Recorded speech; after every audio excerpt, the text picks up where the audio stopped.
after our ceremony today. As you can see, our Hampton band is setting up. They're going to do their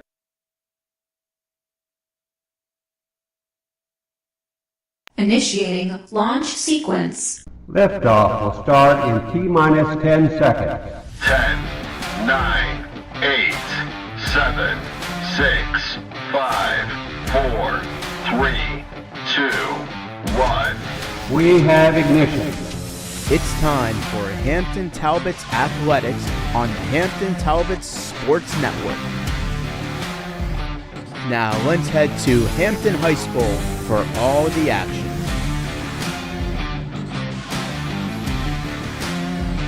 Welcome to the Hampton Talbots Pregame Show. We prepare you for tonight's action on the Hampton Talbots Sports Network. The Hampton Talbots Pregame Show.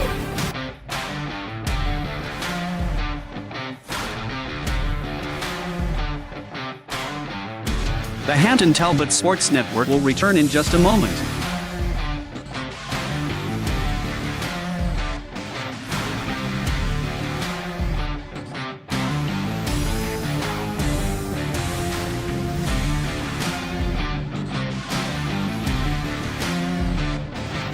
The Hampton Talbots Sports Network will return in just a moment.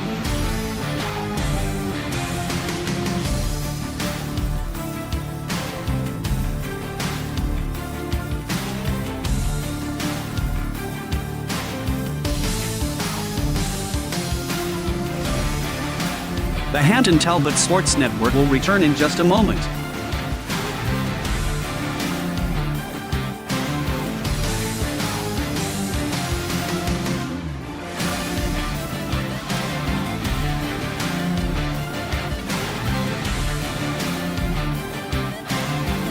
The Hampton Talbots Sports Network will return in just a moment.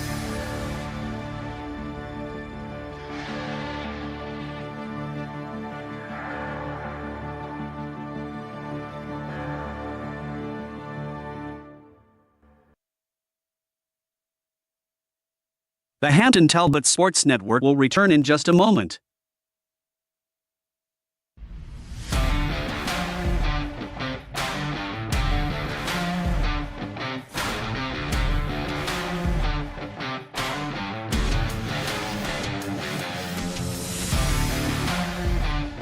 The Hampton Talbots Sports Network will return in just a moment.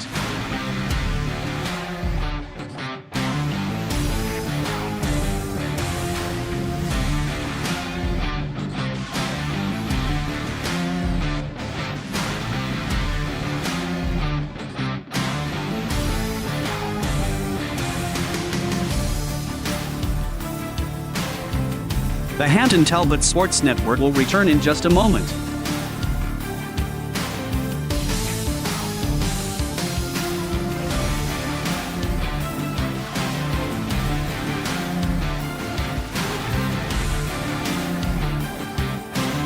The Hampton Talbots Sports Network will return in just a moment.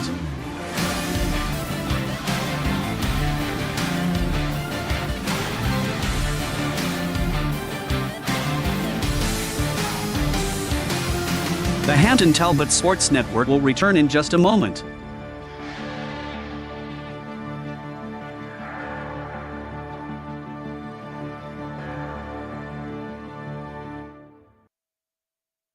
Initiating launch sequence. Liftoff will start in T-minus 10 seconds. 10, 9, 8, 7, 6, 5, 4, 3, 2, 1. We have ignition. It's time for Hampton Talbots Athletics on the Hampton Talbots Sports Network. Now let's head to Hampton High School for all the action.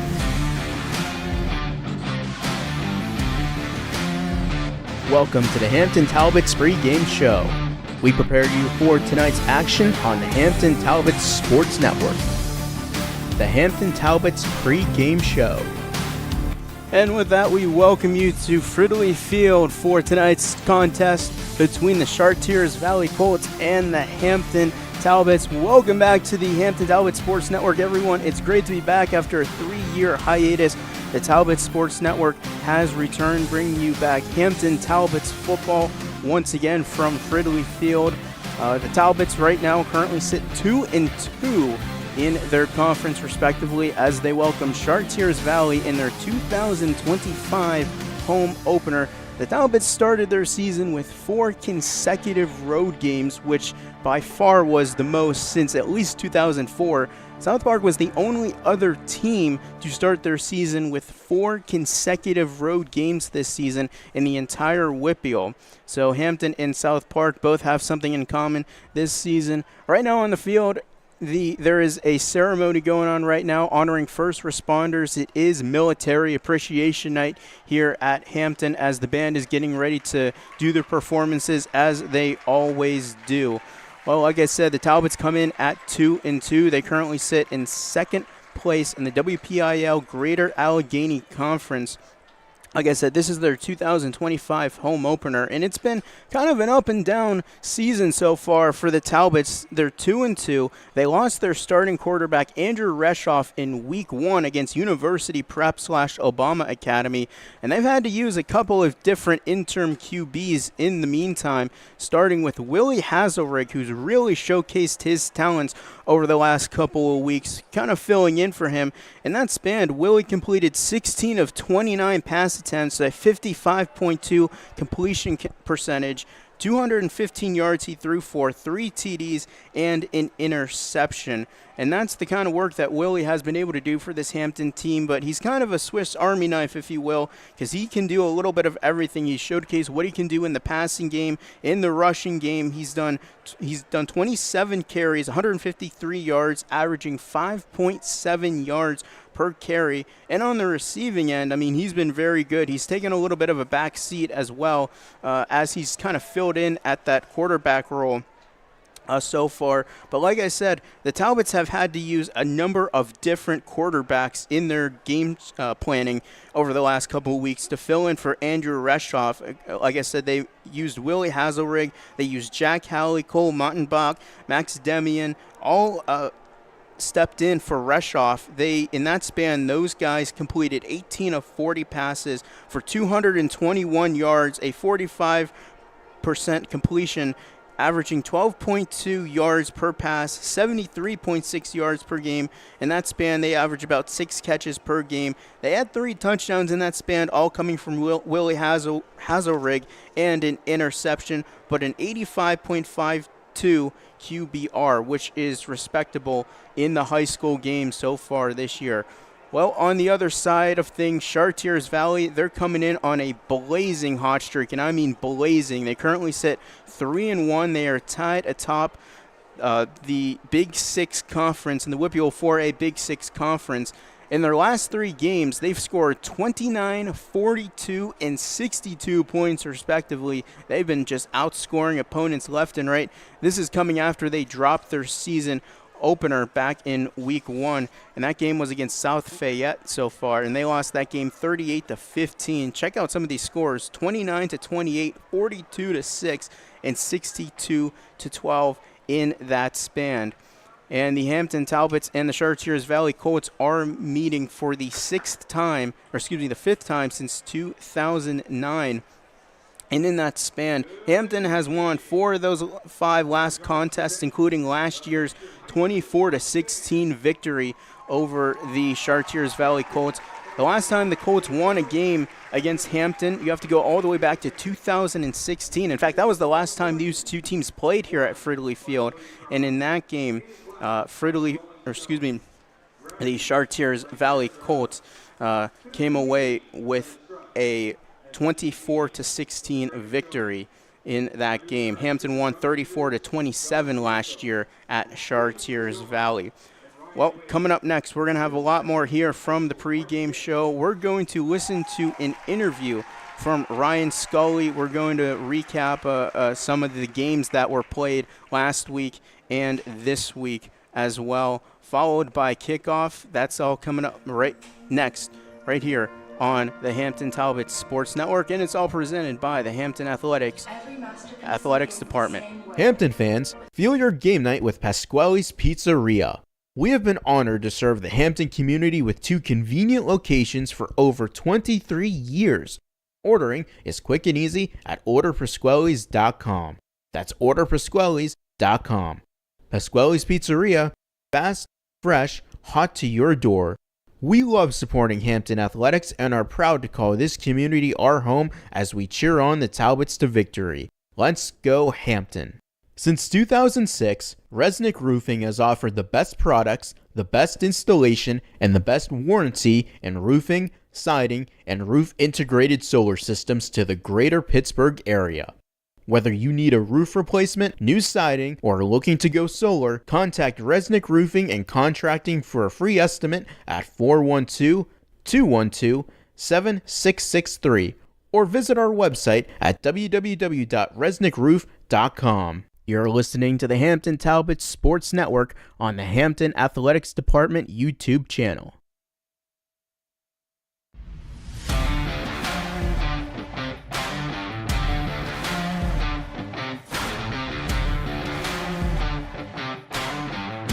The Hampton Talbots Sports Network will return in just a moment.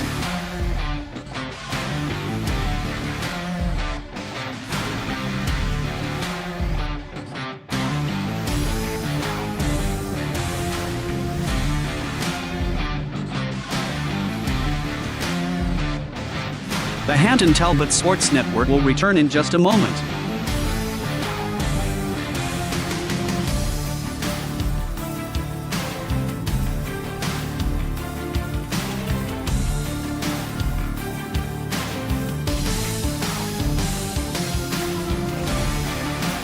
The Hampton Talbots Sports Network will return in just a moment.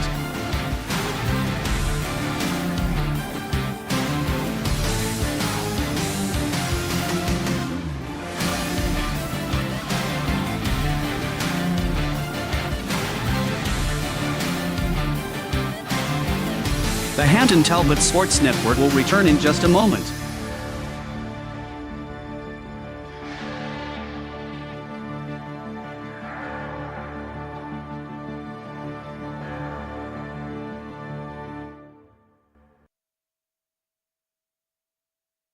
The Hampton Talbots Sports Network will return in just a moment.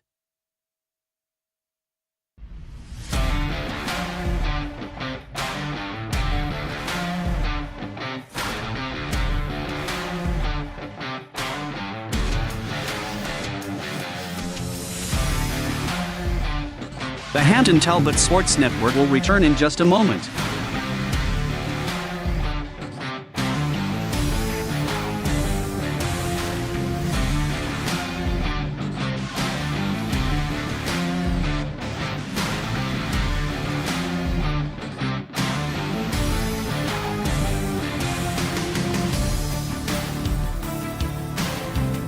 The Hampton Talbots Sports Network will return in just a moment.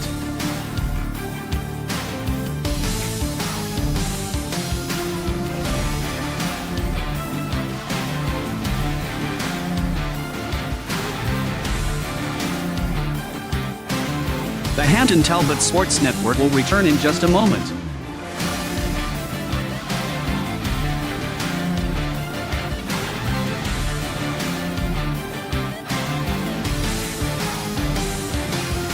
The Hampton Talbots Sports Network will return in just a moment.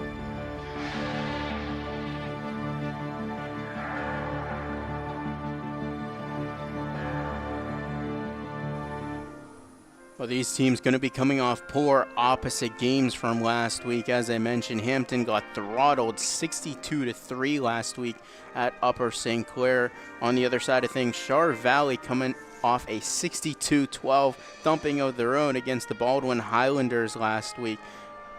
So these two teams look to continue their season so far. Hampton, as I mentioned, they're 2-2 right now. They started off their season with a win at Obama Academy. They won that game 24-14. Then in week 2, they went to Armstrong and played a really good game. Unfortunately for them, they came up short and they ended up blowing a multi-score lead, losing 35-28 in that contest. But then in week 3, things looked up in that game as Hampton had a come-from-behind win, winning that game 25-24 at Shaler, coming off a Jake Lucas 46-yard field goal. Yes, a 46-yard field goal by Jake Lucas to win that game in the final seconds to propel the Talbots to 25-24, 2-1 overall in the season. And then last week was a big downer for Hampton, again losing that game 62-35 in that contest. Char Valley, on the other hand, they have had a blazing hot 3-game winning streak. Like I said, they've won 3 straight games, all scoring more points than in the previous contest, 29, 42, and 62 today. A couple other key players look for quarterback Luke Miranda to have a good game. He's coming off a very, very strong performance last week against Baldwin, where he completed 9 of 11 passes. He threw for 167 yards. He threw for 3 touchdowns and averaged 18.5 yards per carry in that game. Also look for potentially Michael Lawrence, the backup QB, to get a few snaps in as well. He's completed 10 of 18 passes this season for 128 yards and a touchdown and an interception.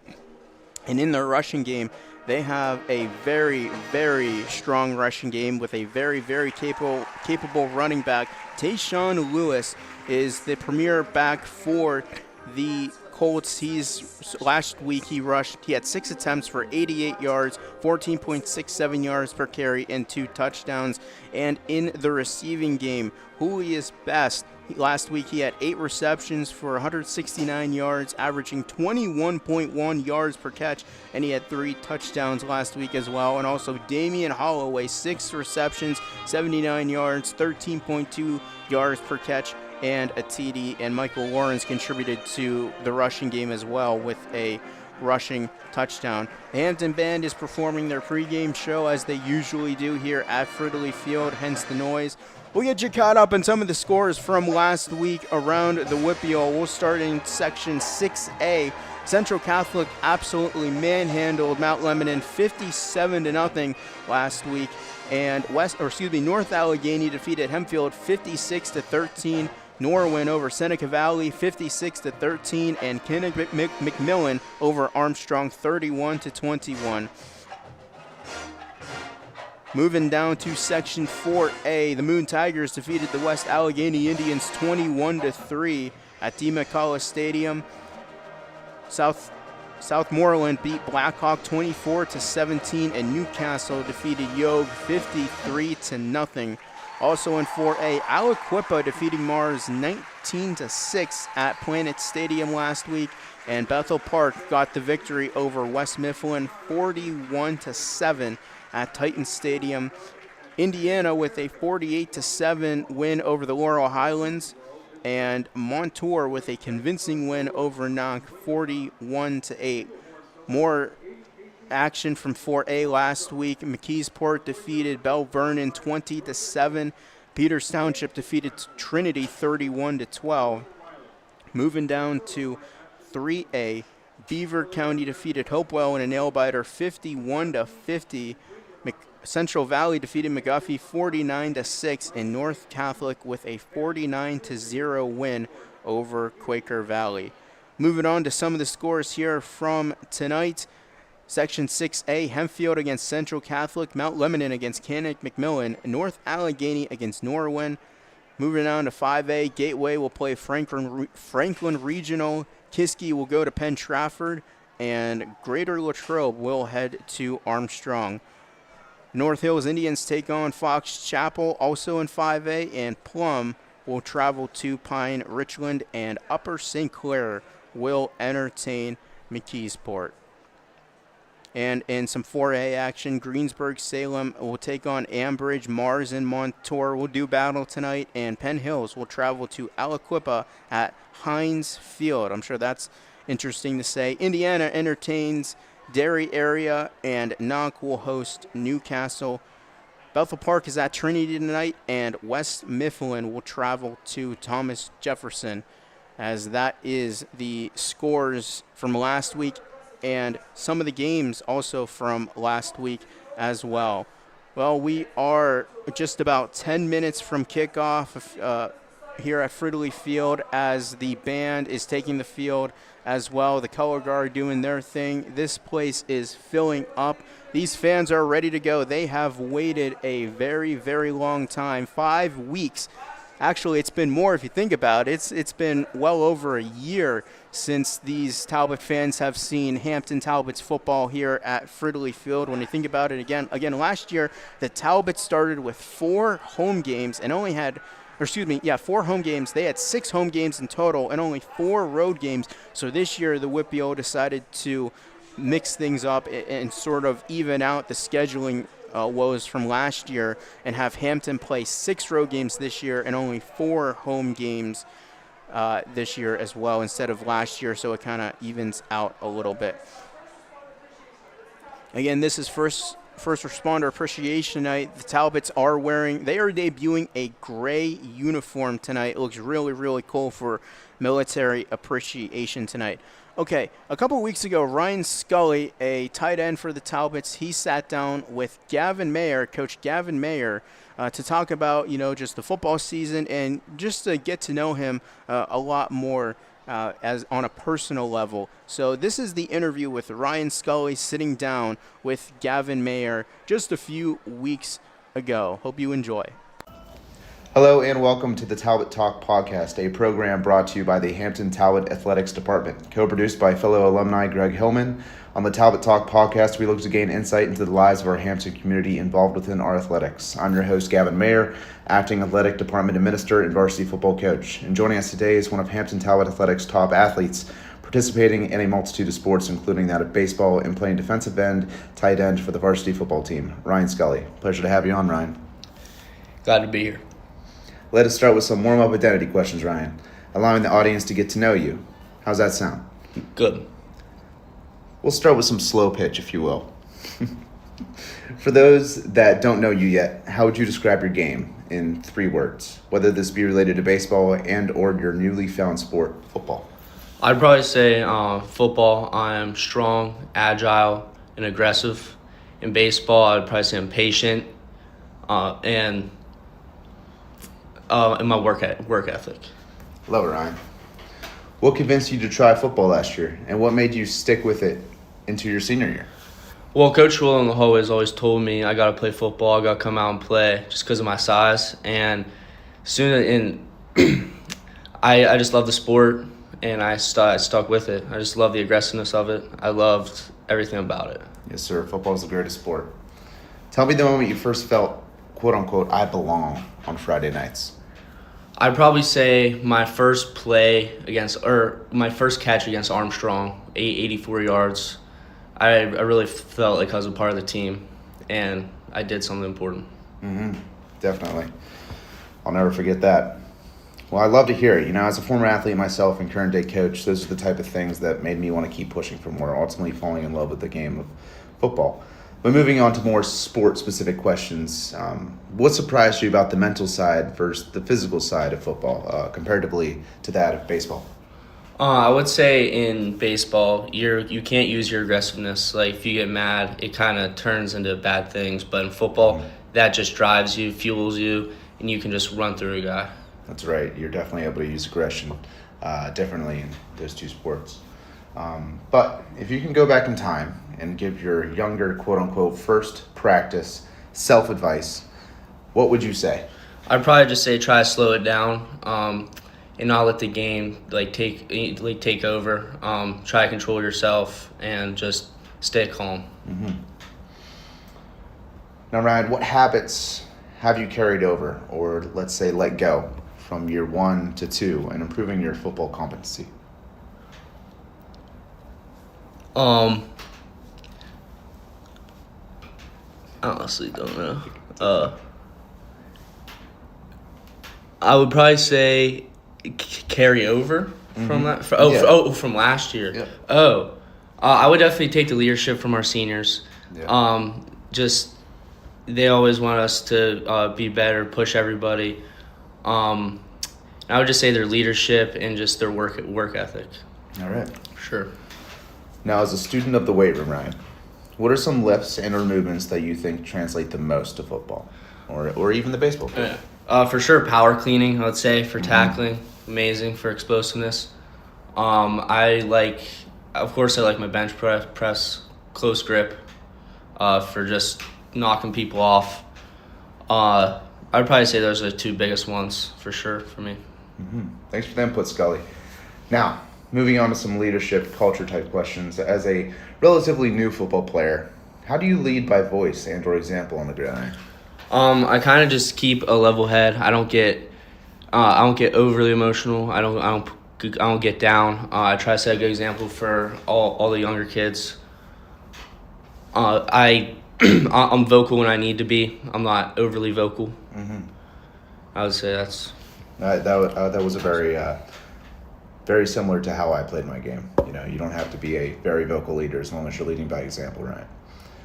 Do you happen to have any teammates though who raised your standard and or helped you through this process? If so, who and how did they? I think me and Brody Junker, we're both tight ends, both DN. Yeah. And I think me and him really push each other to just work harder, just like working out, getting up early, go to the gym, stuff like that, hold each other accountable. I love it. It's really important to have that one guy by your side throughout this hard process. So that's great to hear. Now, moving on to some more academic, personal life balance type questions. What off-field habits do you believe aid you the most in your sport? For example, sleep, nutrition, time management, etc. I think my nutrition is the biggest part about that, just recovery, eating a high amount of protein, carbs, have enough energy, and my sleep is also very important. That definitely flex on game day, Ryan, 100%. Now, outside of football and or baseball, what are you most proud of this year? I'd probably say passing my math course, got an A+. I had to work on that during the summer. It was an extra course for college, so. Good for you. Now, speaking of college, post-graduation, what are your plans? What lessons would you take from Hampton Athletics to aid you in your future successes? I want to go play college football for sure. And I would probably take away just the work ethic that I've, kind of took from the Hampton Talbots, just all my coaches. Good. Well, thank you, Ryan. That was great. You have a bright future ahead of you, and I'm excited to see how you handle the rest of this football season. Now, on a lighter note to finish this interview, I'm going to list a series of rapid-fire questions you must answer in one word or phrase. Here we go. What would you prefer, a pancake block or a sack? Sack. Favorite route to run? Corner. Gloves or no gloves? Gloves. Pre-game song that locks you in? Put you on the spot. Dreams and nightmares. That's a good one. Post-game meal that you crave? Taco Bell. Oh. One word that you want coaches to use about you on film? Relentless. Relentless. Great, Ryan. Mr. Scully, thank you very much for your time and good luck the remainder of this school year. Once again, I'm your host, Gavin Mayer. Till next time on Talbot Talk. Hampton fans, feel your game night with Pasquale's Pizzeria.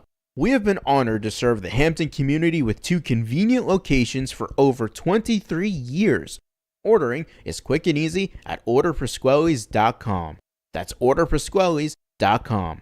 Pasquale's Pizzeria, fast, fresh, hot to your door. We love supporting Hampton Athletics and are proud to call this community our home as we cheer on the Talbots to victory. Let's go Hampton. Since 2006, Resnick Roofing has offered the best products, the best installation, and the best warranty in roofing, siding, and roof integrated solar systems to the greater Pittsburgh area.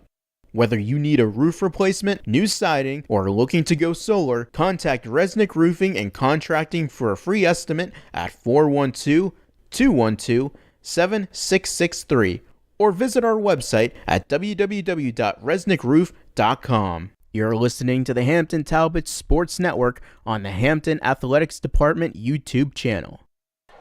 Back here at Hampton High School, getting ready for kickoff, about 90 seconds away here before we play some ball here at Fridley Field again. These Talbots fans, they've waited a long time for this night, and here it is, and this place is pumped, and they are ready to go.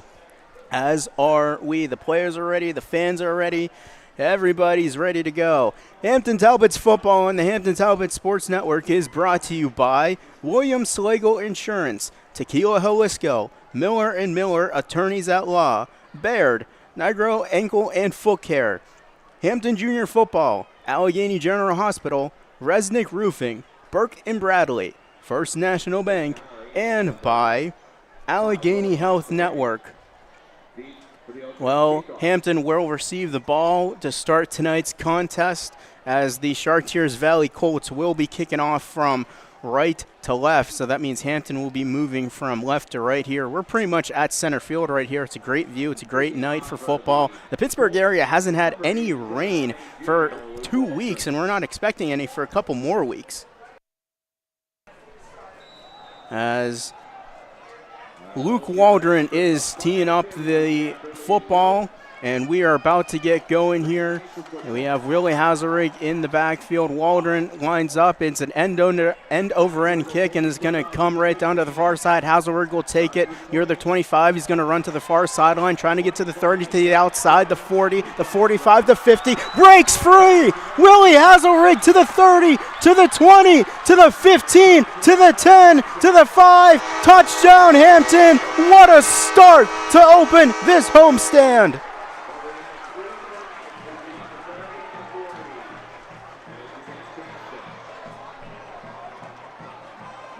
But hold your horses, everybody. What a start. There are multiple flags on the field, and this one's going to be coming back. It was an energizing start, but there are multiple flags on the field, so I anticipate this one coming back. So the referees will mark the penalty off at the 27-yard line, take it back 10 yards, so it'll be sitting around the 17. So the penalty marker was marked at the 27-yard line, so it was a holding call on Hampton. So they will start at their own 17-yard line. Again, the Talbots will be moving from left to right. Big news for Hampton. They get their quarterback Andrew Reshoff back, who's coming off an injury. He hasn't played since week 1.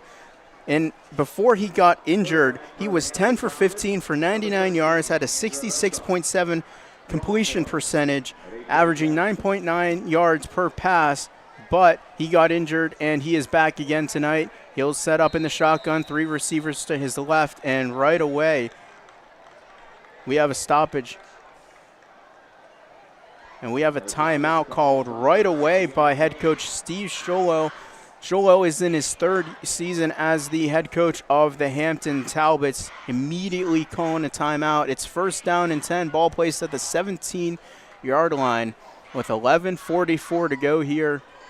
So right away, Hampton already calling a timeout, and a little bit of miscommunication there from the Talbots on the opening, not even the opening play, right off the kickoff that really electrified this crowd. However, there was that holding call that brought the touchdown all the way back to the 17-yard line. And after Steve Sholo got his team in the huddle, it's back to Reshoff again in the gun. He's got McEnany to his right. He's got 3 receivers to his left and a trips left, Weeks right. He'll send the man in motion to the near side. Reshoff out of an empty back, gets the snap, looks back to pass, throws, and he's wanting to go to Ryan Scully. That ball was way too high for Scully, and it's incomplete. It will be 2nd down and 10 from the 17.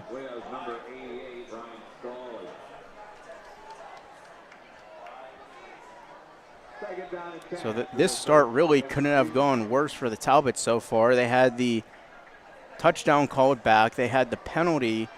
They had to call a timeout and an incompletion. So not a good start for Hampton as Reshoff will go in the gun. McEnany to his right. He got 2 receivers to his left, 1 to his right. He'll send Hazelrig in motion, and he will hand off to Hazelrig off the left guard. Hazelrig spins, trying to break free, and he's only going to pick up a couple of yards on the play. He was brought down by Destin Zerlich on the play in a pursuit. Zerlich had a big touchdown last week, a defensive touchdown at that. It's going to be now 3rd down and 6 after the pickup of 4 on the play. Ball placed at the 21-yard line on the far hash mark. Talbots moving left to right. 11:10 to go here in this first quarter. Reshoff in the gun. Trips right, Weeks left. He's got McEnany to his left. in the gun. Gets the snap, looks to his right out on the flat. That's Scully past the 20, breaks free to the 25 near side, outside the numbers to the 30, and he was pushed a little bit out of bounds. There's going to be no call on the play, but a good pickup to move the chains for Ryan Scully on the play. And that was a pickup of 6 on the play to get the first down. 10:55 to go, just getting started here from Fridley Field. Be 1st and 10 on the 33. Reshoff in the gun again. He's got 2 receivers to his left, 1 to his right. McEnany to his left in the backfield. Reshoff looks to Steve Sholo on the near side, getting signals from Sholo.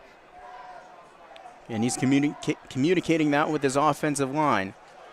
Reshoff in the gun, gets a snap, hand off to McEnany, comes to the near side, past the 35, gets down to roughly about the 38-yard line. They'll roll it. And it's going to be a pickup of 5. It's going to be 2nd down and 5 to go. Talbot's going a little bit up-tempo here. 6-yard gain. Actually gave him an extra yard, so it's going to be 2nd down and 4 rather. 10:40 to go. Ball placed at the 39-yard line. Ball placed on the near hash mark as the offense is getting some instructions from Steve Sholo. Remember, there's a little bit of a longer snap clock here in high school football. As Reshoff will work out of the gun, 2 receivers to his left, and we're going to get a false start penalty on that left side of the offensive line for Hampton, and it's going to be a 5-yard loss. It's going to be 2nd down and 9 after the penalty, so 2 penalties for 15 yards so far for Hampton, and not a very good start. Again, they're already behind schedule now. 2nd down and 9 here, as Reshoff still trying to get signals from Sholo.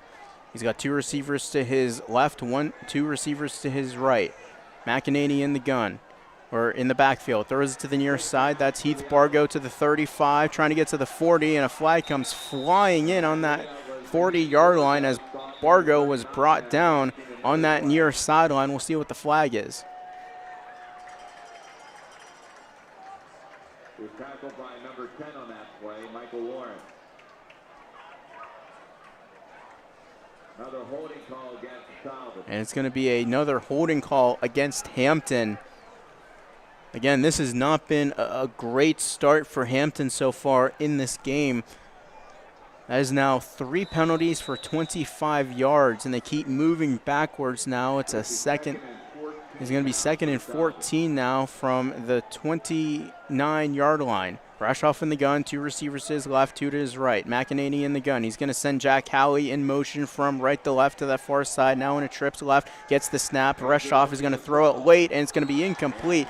Tried to go to Ryan Scully again in the flat, and that was just kind of, it looked like a broken play there. It looked like nobody was on the same page. Reshoff had to step up in the pocket a little bit, and he just couldn't complete it to Ryan Scully. So now it's a 3rd down and 14, and this has not been a great start for Hampton so far.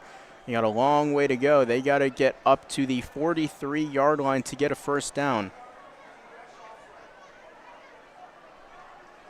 9:33 on the clock here in the 1st quarter. Reshoff in the gun, gets the snap, pressure coming, and he's going to get brought down, and he is sacked all the way back to the 24-yard line.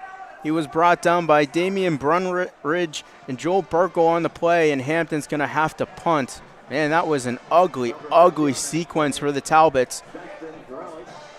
And they're going to have to punt to a very high surging Chartiers Valley offense that, again, has just put a lot of points on the board over the last couple of weeks. Low snap. Good job by Jake Lucas to handle it. He's going to punt it all the way back for Zach Zarnensky, and what a bounce. This is going to go all the way back inside the 20 to about the 11-yard line. Actually, yeah, it will be, no, excuse me, the 15-yard line, excuse me. And what a punt by Jake Lucas to pin the Colts all the way back deep inside their own zone. It's a 51-yard punt by Jake Lucas. Great job. Again, Jake Lucas had a very nice game-winning kick a couple of weeks ago at Shaler, a 46-yarder to put the Talbots up front 25-24, and here comes that high-powered Chartiers Valley offense. Again, they put a lot of points on the board, over 100 over the last couple of games. And their quarterback, Luke Miranda, coming off a 3-touchdown game. He gets the snap, rolls to his right, throws to the near side, and it is complete to Holiest Best outside the numbers to the 20. Comes to the near Talbot sideline, and he is brought down right around the 20-yard line. It's going to be a gain of 5. It's going to be 2nd down and 5. 8:41 to go here. Clock stops first quarter from Fridley Field. The Colts will be moving from right to left to start this game here tonight.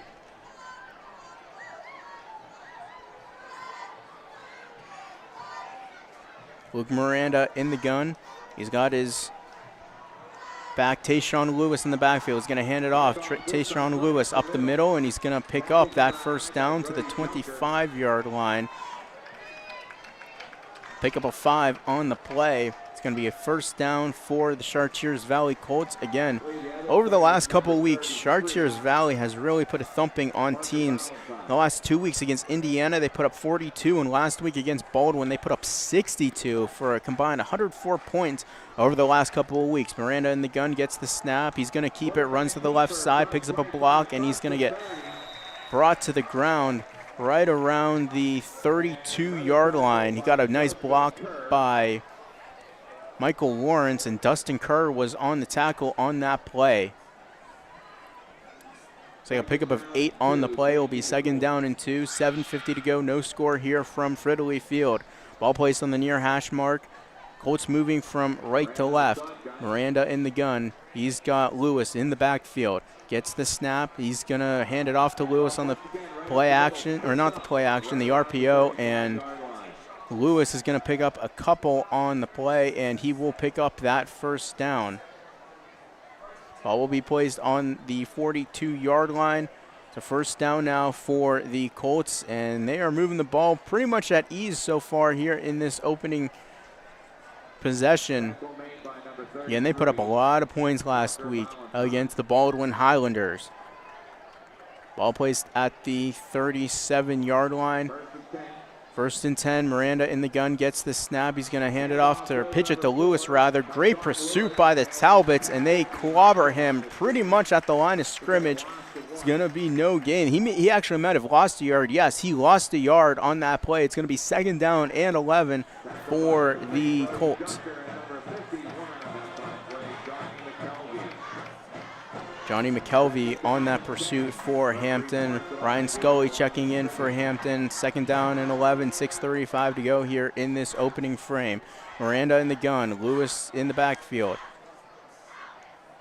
Gets the snap, keeps it, looks to throws it on the slant. He's got Best, and Best will pick up about 7 yards on the play on the near sideline. Gavry Getzman on the tackle. And it looks like it's going to be about 2nd down and about... Actually, we had a penalty on the play. It looks like there was a flag that was thrown.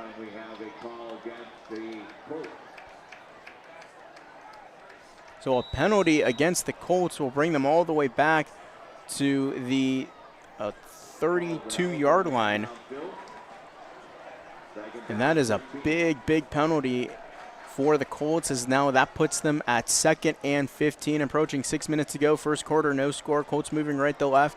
Miranda in the gun, one receiver to his left. Gets the snap, drops back pass. Pressure coming. He's trying to escape. Looks to throw down the field. Throws it to the far sideline. He's got a man there, but it was well overthrown to that far sideline. He was trying to go to Michael Lawrence, and incomplete, and now a 3rd down and 15. So both teams have had penalties that have really killed their drive so far here in the opening frame.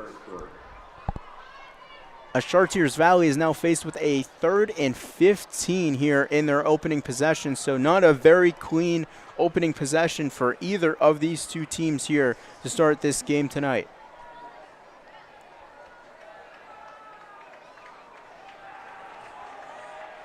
Lawrence in the gun, 2 receivers to his left, 2 to his right. Lewis in the backfield, gets the snap, drops back, looks to pass, pressure coming, trying to escape. Runs to the far sideline. He's going to throw. He's got a man wide open, and that is Damian Holloway past the 50 to the 45. Great execution there by the Chartiers Valley Colts. Good job by the quarterback, Luke Miranda, to find his man, Damian Holloway, who was wide open. Hampton playing that zone defense and not being able to corral Damian Holloway in a big pickup for the first down. It's going to be 1st and 10 from the 43-yard line. Approaching 5:20 to go. 1st and 10 now. A fresh set of downs now here for the Colts. Miranda in the gun. He's got Lewis to his right. 2 receivers to the right, 1 to his left. He's going to throw it to Holloway at the 40. Tried to juke a man, but wasn't able to escape and goes to the 40-yard line, maybe the 39. They're going to give him the 39-yard line. That's a pickup of 4 on the play. It's going to be 2nd down and 6 for the Colts.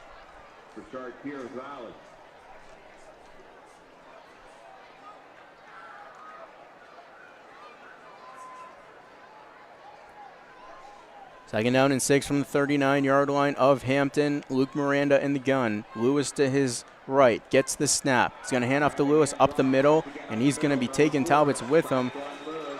And a good run there by Lewis as he gets past the 35 to about the 34. As Gavin Getzman with the tackle.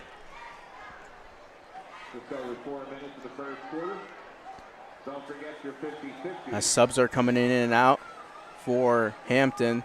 Had to hustle some subs. Miranda in the gun again. 2 receivers to his left, 1 to his right. Lewis in the backfield. Gets the snap, hands off to Lewis, runs to the far sideline past the 30, trying to make a man miss, and makes a second man miss. He gets right about to the 25-yard line. Good run. Pickup of 9 on the play by Tayshawn Lewis. So what looks like to be a dead drive for the Colts. Now all of a sudden they are knocking on the doorstep of the red zone. Ball placed at the 26-yard line.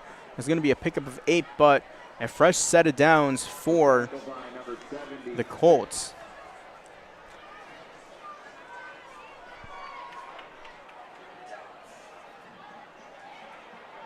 Miranda in the gun. 2 receivers to the left, 1 to the right. Miranda is going to throw over the middle, and it is almost intercepted. Way too high for his receiver, Damian Holloway.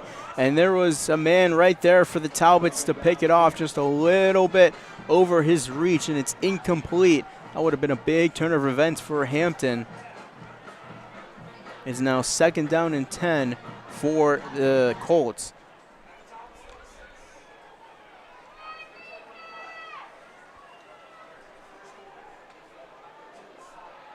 Miranda in the gun. Lewis to his left. 2 receivers to the left, 1 to the right. Gets the snap, throws over the slant, and it is complete to Justin Turnaround, who gets past the 15 to the 10, and he gets brought down right around the 9-yard line. And the Colts are quickly driving here. They are knocking on the door. They are inside the red zone officially. Now it's going to be a 1st and goal for the Colts.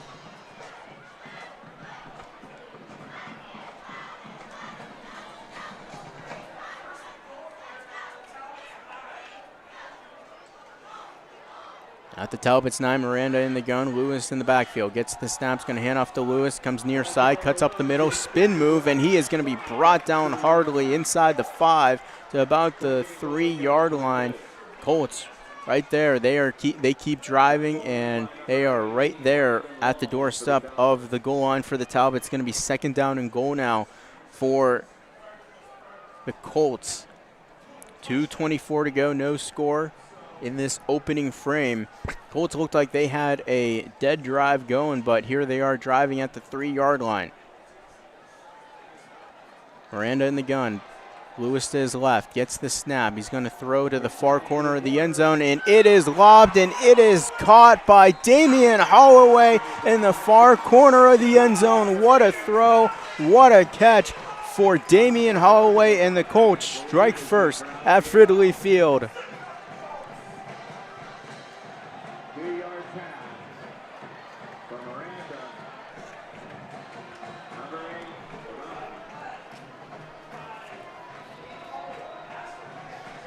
So Luke Miranda picking up right where he left off last week against Baldwin with a touchdown pass, and now the PAT by Luke Waldron is up and good. So it is now 7-0 in favor of the Chartiers Valley Colts. And what looked like to be a drive that looked like it may have stalled due to a penalty, Miranda was able to complete to Damian Holloway in the middle of the field, and then those two connected again for that touchdown score. 7-0 here, 2:04 to go here on the Hampton Talbot Sports Network. Lastly, there are t-shirts for sale, and the proceeds will go towards the scholarship fund. Thank you for your support. And a big thank you to the Kershaw family.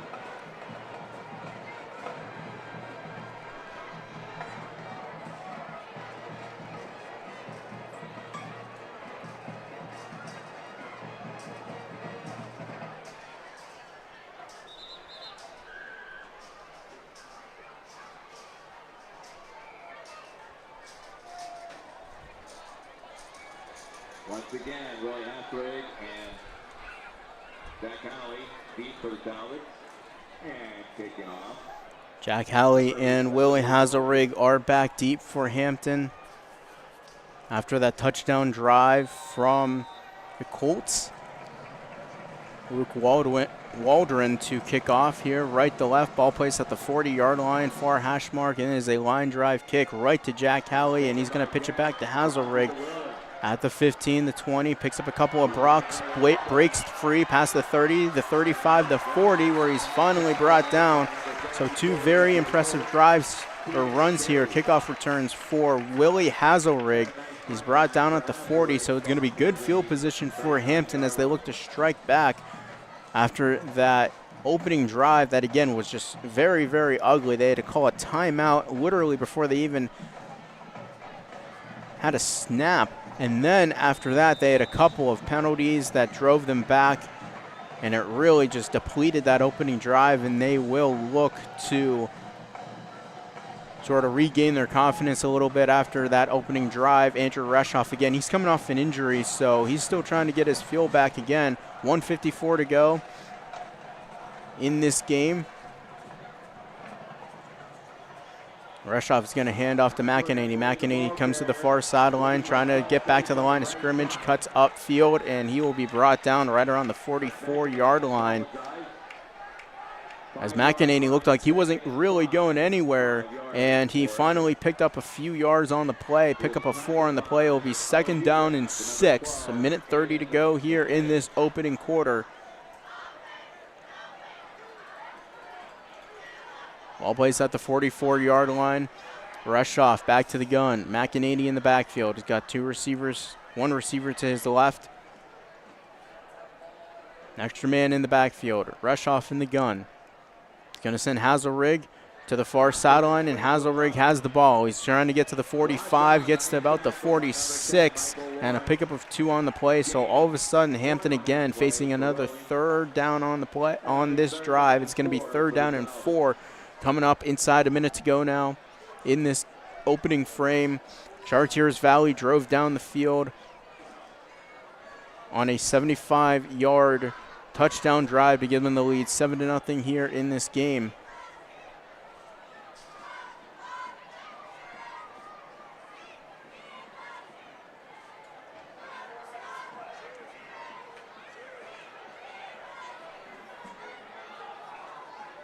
Reshoff in the gun. He's got McEnany in the backfield to his left. 3 receivers to the right. He's going to throw out to the flat, and it's complete to Ryan Scully, but great pursuit on the play by Owen Wagraff as he will bring Ryan Scully down to the 45 and a loss of 1, and it's already a 4th down.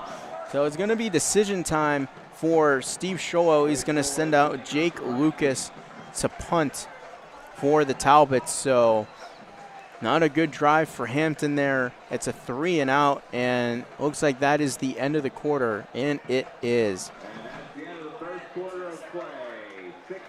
And it is 6-0. They actually said the PAT was no good, so it's 6-0 here from Fridley Field. You're listening to the Hampton Talbot Sports Network, right, presented by the Hampton Talbots Athletic Department. Hampton fans, feel your game night with Pasquale's Pizzeria.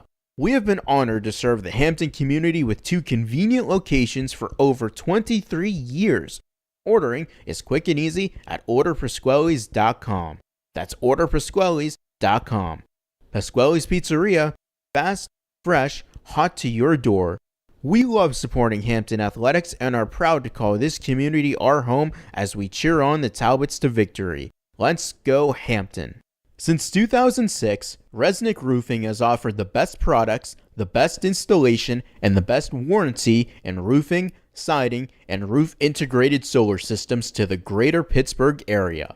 Whether you need a roof replacement, new siding, or are looking to go solar, contact Resnick Roofing and Contracting for a free estimate at 412-212-7663 or visit our website at www.resnickroof.com. You're listening to the Hampton Talbots Sports Network on the Hampton Athletics Department YouTube channel.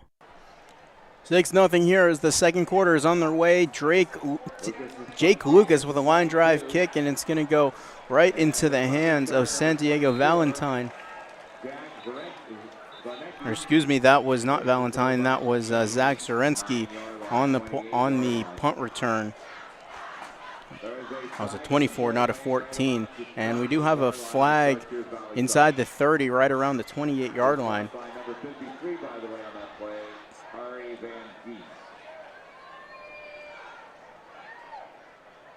And that penalty is going to go on Hampton.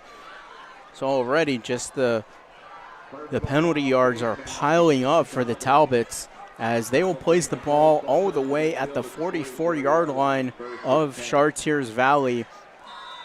The Colts moving now left to right. Miranda in the offense, back to work. He's in the gun. Gets the snap. He's going to hand off to Lewis. Lewis breaks off the tackle. He's going to cut back up middle near midfield to about the 49-yard line. It's going to be a pickup of 5. It's going to be 2nd down and 5 from the 49-yard line. 6-0 our score here. 11.5 minutes to go before the half.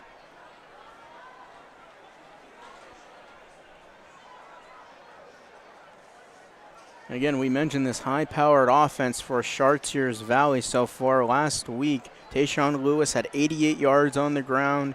Julius Best had 169 yards in the air. 8 receptions for the senior wide receiver, listed as 6'1". It's going to be kept by Miranda. He's going to look to pass on the far sideline. He's got Lawrence. Flags are flying everywhere, and he gets past the 45 to about the 44-yard line of Hampton. We'll check the penalties. And it's going to be an ineligible man downfield for the Colts, and it's going to drive them back all the way to about the 39-yard line. It's going to be 2nd down. The down will count. So it'll be 2nd down and 10. Actually, it's just a 5-yard penalty, excuse me. So it's going to be 2nd down and 10. 10:50 to go here. 6-0 our score from Fridley Field, the home opener for Hampton in Week 5, if you can believe that. But the Talbots trail 6-0. On the 44-yard line, Miranda in the gun, gets the snap, drops back to pass. He's going to throw it down the far sideline. He's got a man, Holloway, and it's incomplete.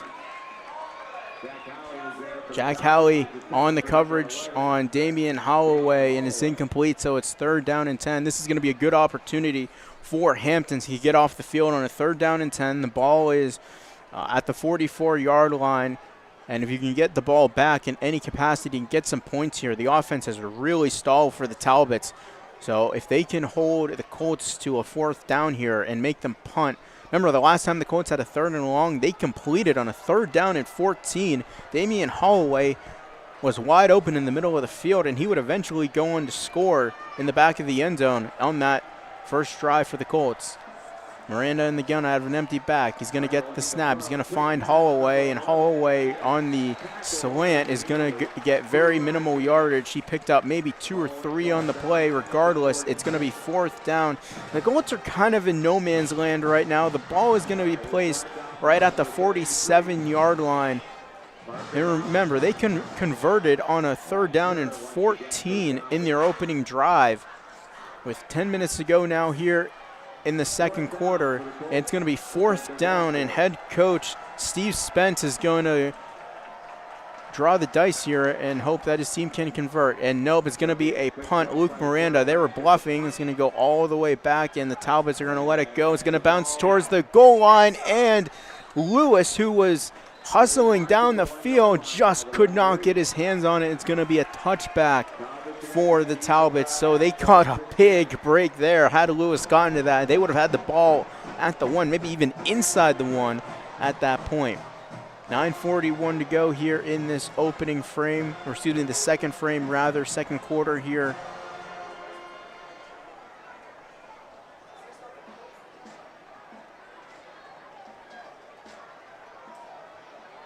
And Lewis, actually, they're saying he did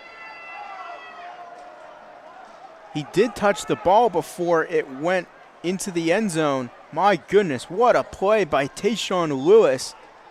That ball is going to be placed inside the 1-yard line. It's going to be 1st and 10 for the Talbots in their own end zone. Rush off in the gun. McEnany to his right, gets the snap. He's going to try and get out of the end zone, and he barely got. No, he did not get out. He did not get out. Great pressure by that Chartiers Valley defense of line. It's going to be a safety for the Colts. Great pressure by that defensive line there. Again, being led by Destin Zerlich on the play. And Rushoff could not get out of his own end zone, and it's a safety. And not only that, but Hampton's going to have to punt the ball away. If there's any good news in that, it's only 2 points. It was only 6-0 until that point. So it's really still only a touchdown lead for Chartiers Valley. Regardless, just some ugly, ugly sequences for the Talbots. It's now going to be Colts ball. The Talbots now trail 8-0 in this second quarter. 9:35 to go, and head coach Steve Scholo just cannot be pleased with his squad right now. But again, if there's any positive to take away from it, they're still only down 8-0. It's still only a touchdown game.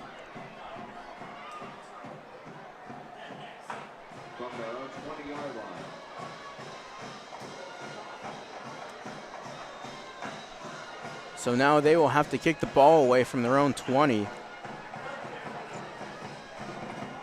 Remember, there's no punting the ball in a kickoff formation in high school like there would be in pro ball or in college ball. It's going to be a line drive kick, and it's going to go well over the head of Tayshawn Lewis. And is that ball going to stop inside the 1? Yes, it is. Lewis is going to have to pick it up now.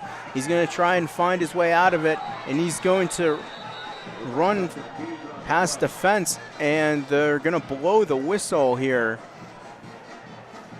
Are they going to say that that hit the goal line?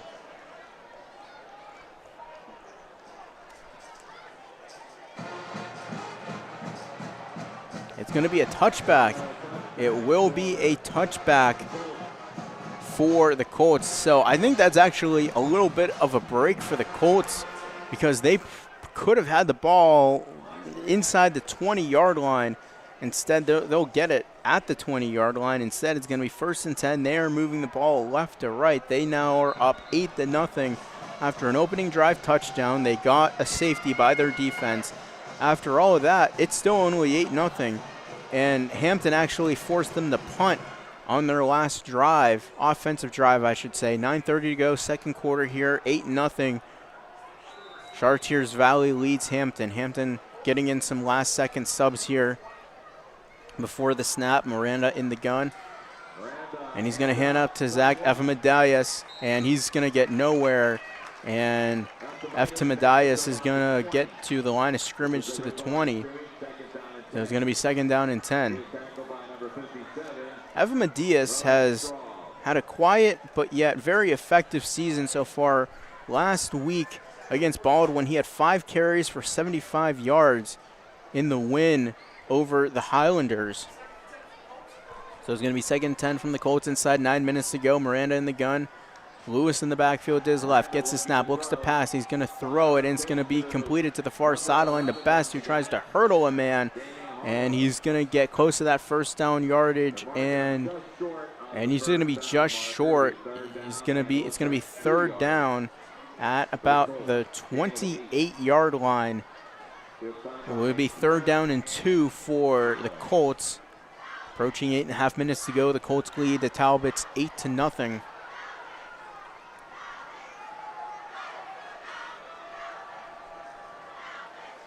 Miranda gets the snap. Up the middle goes Lewis, and he will pick up that first down, cross the 30 to the 32-yard line. It's going to be a pickup of 4 on the play and a fresh set of downs for the Colts. They lead 8-0 over the Talbots.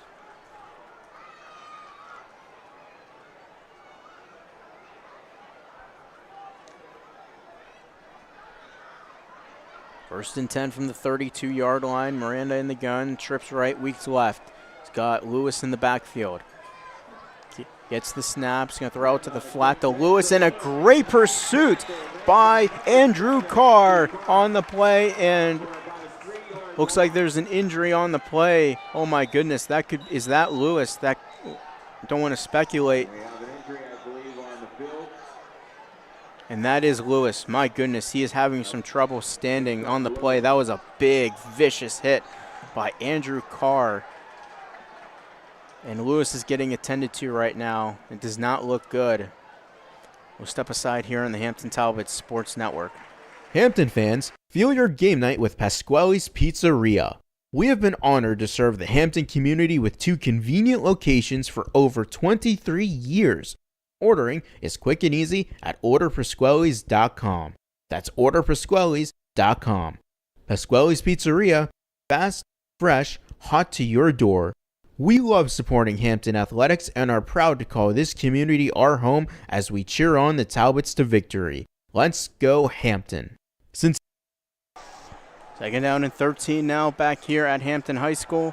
Miranda is going to throw a sidearm, and it's going to be incomplete. Trying to go to Julius Best. He was coming across the field in stride, and it's incomplete. It's going to be a third down and 13 now for the Colts. So Tayshawn Lewis was able to get up on his own power, and he jogged off the field. So he's definitely going to have to sit out a couple of plays to make sure he's ready to go.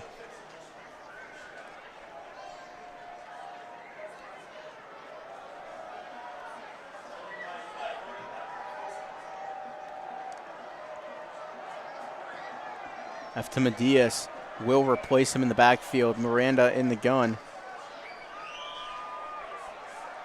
2 receivers to the left, 1 to the right. Gets the snap, drops back to throw. Pressure coming all over. Miranda escapes, looks down the field. He's got a man one tall away, and it's incomplete. Came up a couple of yards short, and it's going to be 4th down and 13. Great pursuit by Hampton to force another 4th down and a punt situation for the Colts. As the Chartiers are bringing the playing team out onto the field. Playing for the Colts, number 20, John Paparella. John Paparella is going to punt for for Chartiers Valley, rather.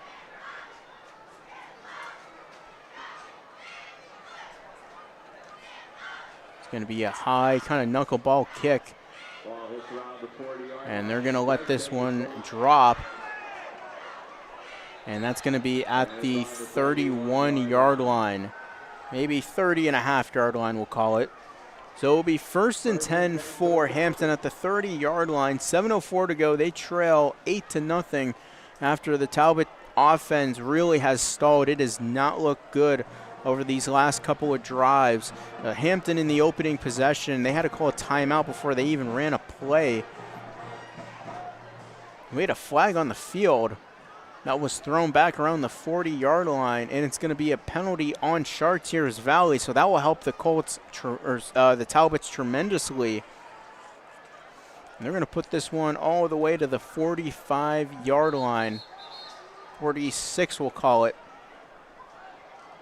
1st and 10 for Hampton. Great field position. As that offense will take the field, they are really looking to get going. And that is going to be Willie Hazelrig in the backfield, taking snaps at quarterback. Remember, he stood in for Reshoff when he was injured. He's going to take it out of the Wildcat, gets the snap, comes to the near side to the 45, breaks a tackle to the 50, makes a move to the 40, and is brought down on the near sideline by Zarnecki.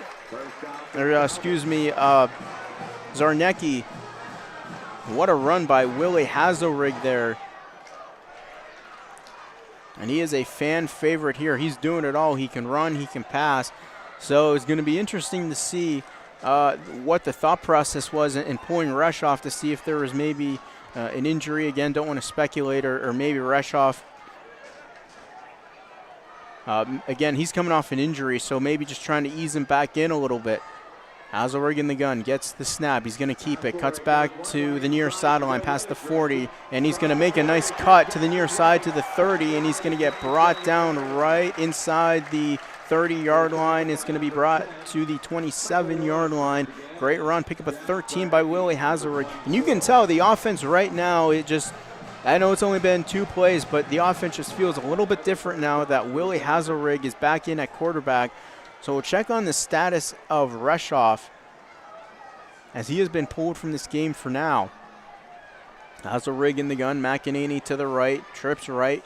Nobody to that left side on the near side. Talbot's moving right to left. Hazelrig gets the snap. Great pursuit, though, and the Colts were all over that one, and he's going to get swallowed up back at the 31-yard line. It's going to be a loss of 3 on the play. That was very, very well diagnosed by the Colts. Again, Big Destin Zerlich, who had that pick 6 last week, listed as 6'2", 206.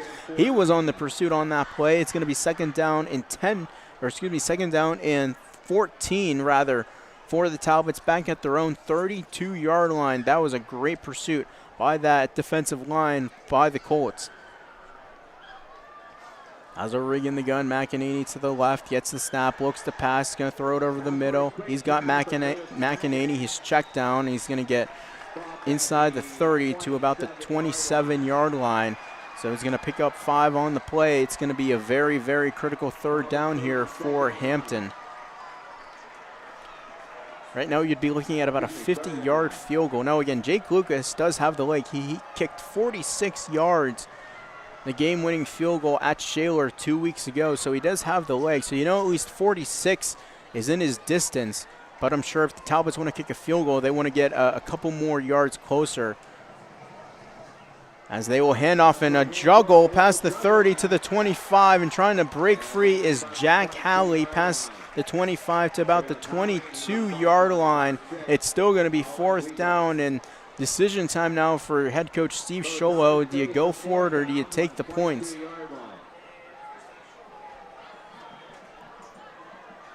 They're going to go for it. Hazelrig in the gun. McEnany to the right. They booster that offensive line. Remember, Hampton already called a timeout. That was not even before their first snap from scrimmage tonight. 20 seconds on the game clock. Looks like there could be some confusion here, and it looks like it could just be trying to draw the Colts off sides, trying to confuse them here. No snap from Hazelrig yet. 6 seconds to go. They get it, and Hazelrig wasn't ready for it, and he picks it up past the 30 to the near sideline. My goodness. That could have been a very dangerous play, and now Hampton very much in somewhat no man's land here, and it's going to be a turnover on downs now, and my goodness, that was the 4th down play. Steve Sholo decided to go for it. Miscommunication by the Talbots on that play, and it's going to be a turnover on downs. Man, that was just a killer. Hampton got everything going on that drive, and then all of a sudden it stalled, and now the Colts have their offense back to work now, leading 8-0, 3:57 to go here in this second quarter.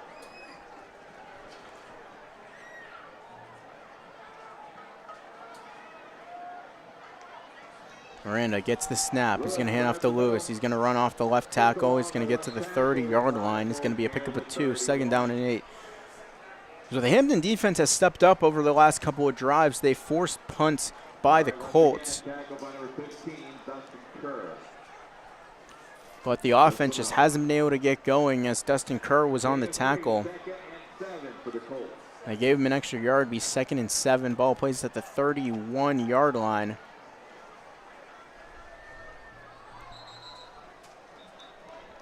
We have a stoppage.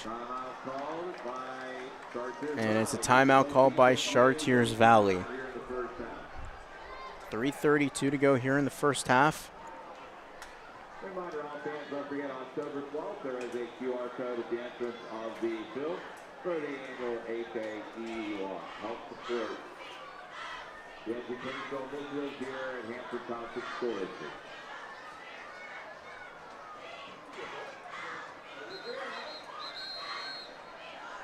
And you're down to a few more minutes to take a chance for that 50-50 tonight. Win a few dollars and also help support the Ray Kershaw Educational Foundation Scholarship here in our own school district.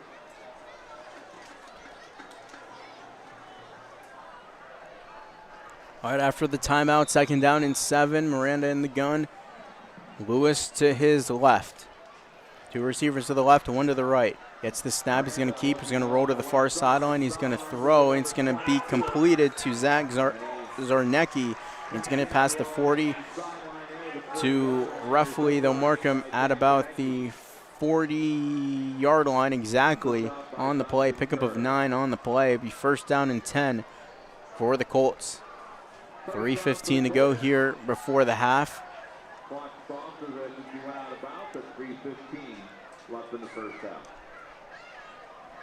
First down and 10. Ball placed at that far left hash mark. Miranda in the gun. Best out to the near sideline. Lewis in the backfield. Gets the snap. Fakes the handoff. Throws it across the middle. In stride goes Damian Holloway past the 45 into Talbot's territory. He's going to get tackled right around the 43-yard line on the play. Pickup of 17 on the play. Inside 3 minutes to go.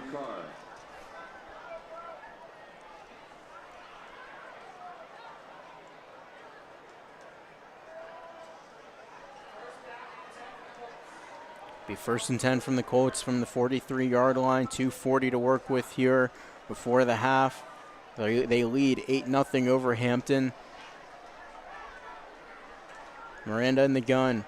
Lewis to the left. Gets the snap. Fakes the handoff. He's going to keep it. Miranda is going to get thrown behind the back by Jack Halley. What a pursuit by Halley past the 45-yard line. What a great pursuit by Halley. And it's going to be a loss of down on the play.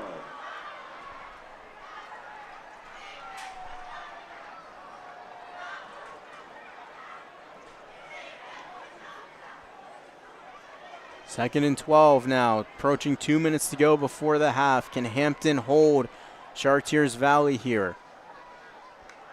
Miranda, the snap, fakes, pumps, throws. He's got a man wide open. Zarnecki across the 20 to the 15 to the far sideline, the 10, and he gets tripped up inside the 10-yard line to the 6-yard line. Jack Zarnecki having himself a great game here. 100 seconds to go before the half, and the Colts are in striking distance. The 1st and goal from the 9-yard line.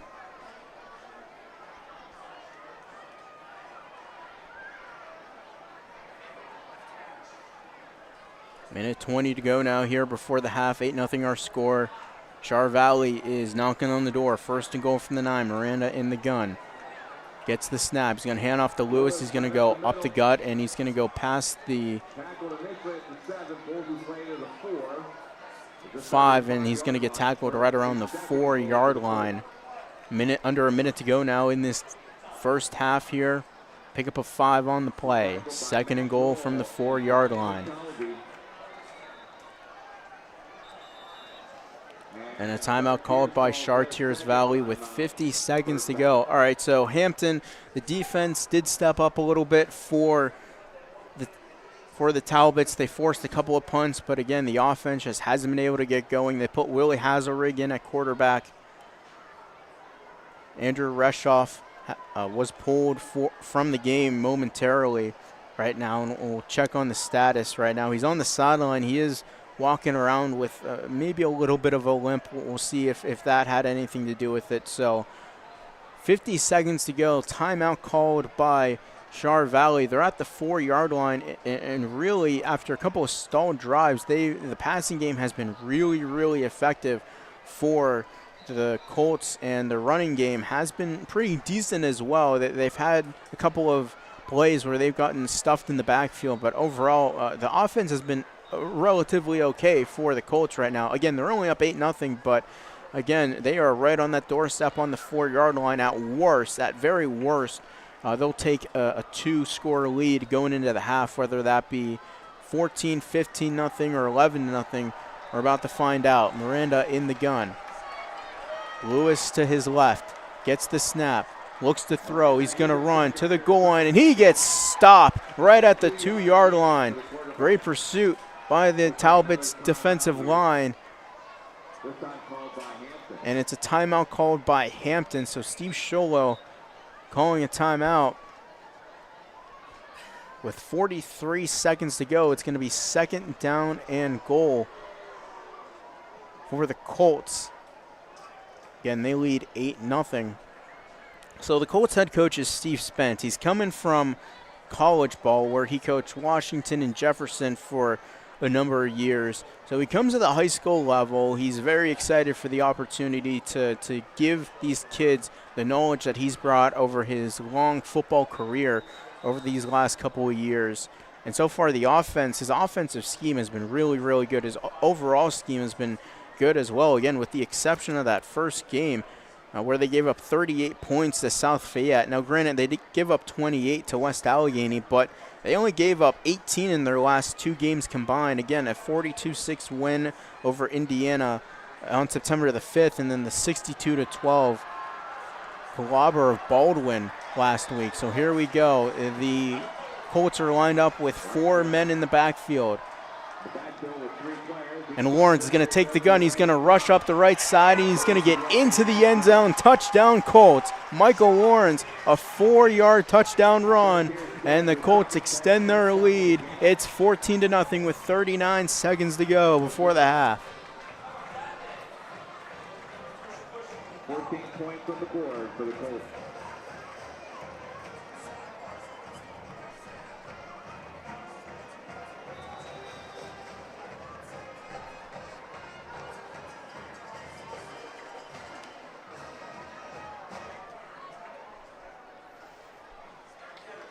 And Walden banked it off, and whoa! He banked it off the bottom post, and it went through the uprights. My goodness.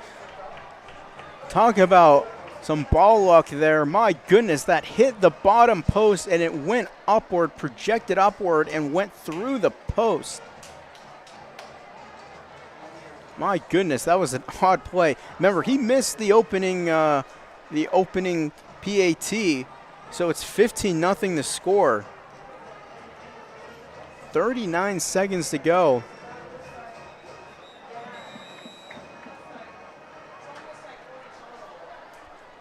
So that Hampton offense has just absolutely stalled. They really need to get going again. They had the change at quarterback. And, man, it was just – it's been offensively, it's – not been great for Hampton. Defensively, they've done relatively okay. They've given up 15 points. They're down by 2 scores. 39 seconds to go. It's going to be Jack Halley and Willie Hazelrig to receive Waldron's kick.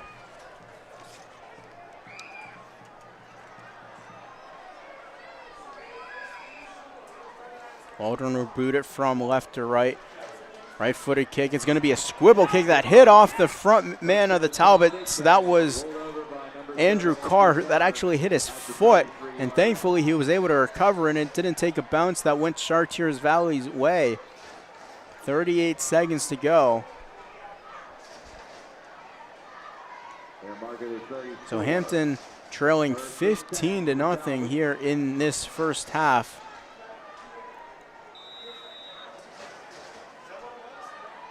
And Reshoff is going to be back at quarterback again. He got pulled in the last couple of drives. He's back on the field again. He's got McEnany to his right. 2 receivers to the left, 1 to the right. Gets the snap, looks to throw. He's going to pass it to the near sideline, and breaking a couple of tackles was Ryan Scully. Past the 40 to the 45-yard line. Hampton in 2-minute mode now. 30 seconds to go. And they do give him the first down at the 45-yard line. Rush off the snap, the pass, looks, runs to the right, looks for a man. He's got his man wide open, Jack Halley, and he overthrew him just by a hair, and it's incomplete. Jack Halley had some green pasture in front of him, just couldn't corral it. It's going to be 2nd and 10, 18 seconds to go.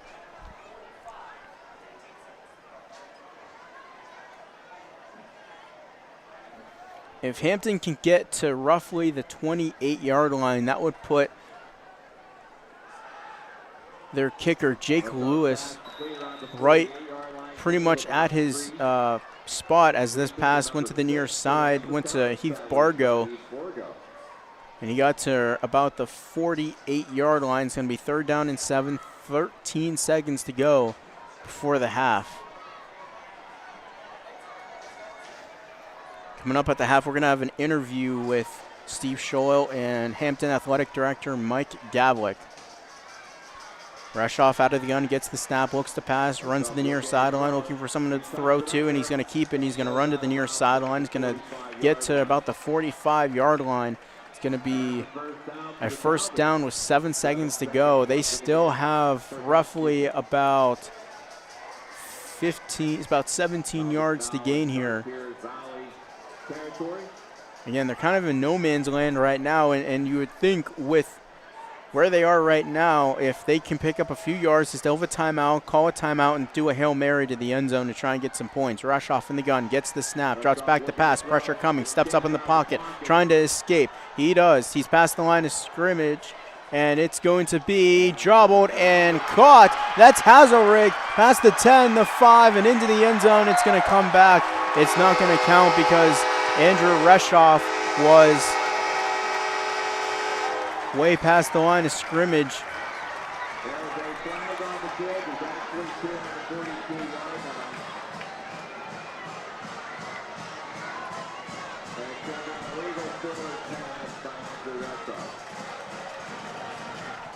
Yeah, this one's coming back, and with that, I do believe the half will come to a close because of the penalty.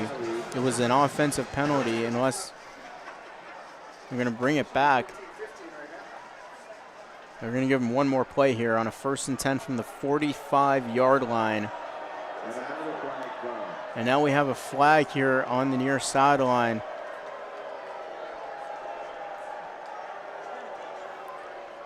It's going to be a sideline warning for Hampton. So that is it's not really a penalty. It's more, again, it's a warning. It doesn't come with any loss of yardage. So it's going to be 1st and 10 from the 45. There's no time on the clock, but Chartiers Valley will call a timeout to talk it over. All right, so Hampton has scored a couple of touchdowns, except they don't count because of penalties. So Hampton right now with a 1st and 10 at their own 45-yard line. They are out of sort of Hail Mary range unless Reshoff really can throw that ball again. Remember, he's coming off an injury, so that could definitely affect him here in the immediate play that's coming up here. 15-0 Hampton trails Chartiers Valley.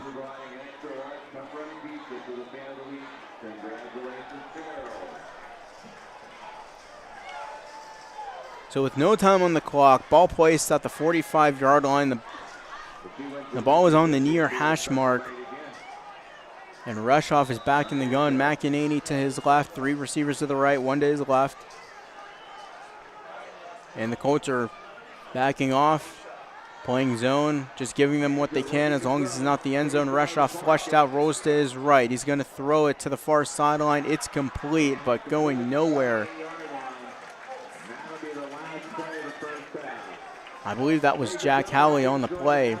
So the score at the half, it is the Colts 15 and the Talbots 0 here from Fridley Field in the Hampton Talbots 2025 home opener. So 15-0 our score. Halftime is next right here on the Hampton Talbots Sports Network. It's presented by the Hampton Talbots Athletic Department.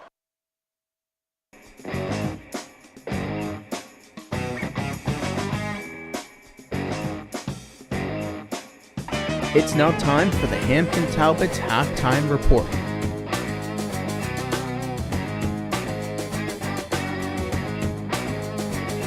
Let's head back out to Hampton High School for the halftime report.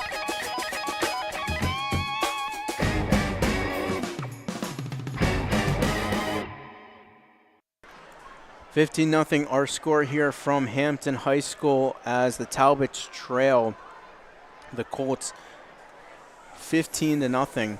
And what's been a really kind of depleting first half for Hampton.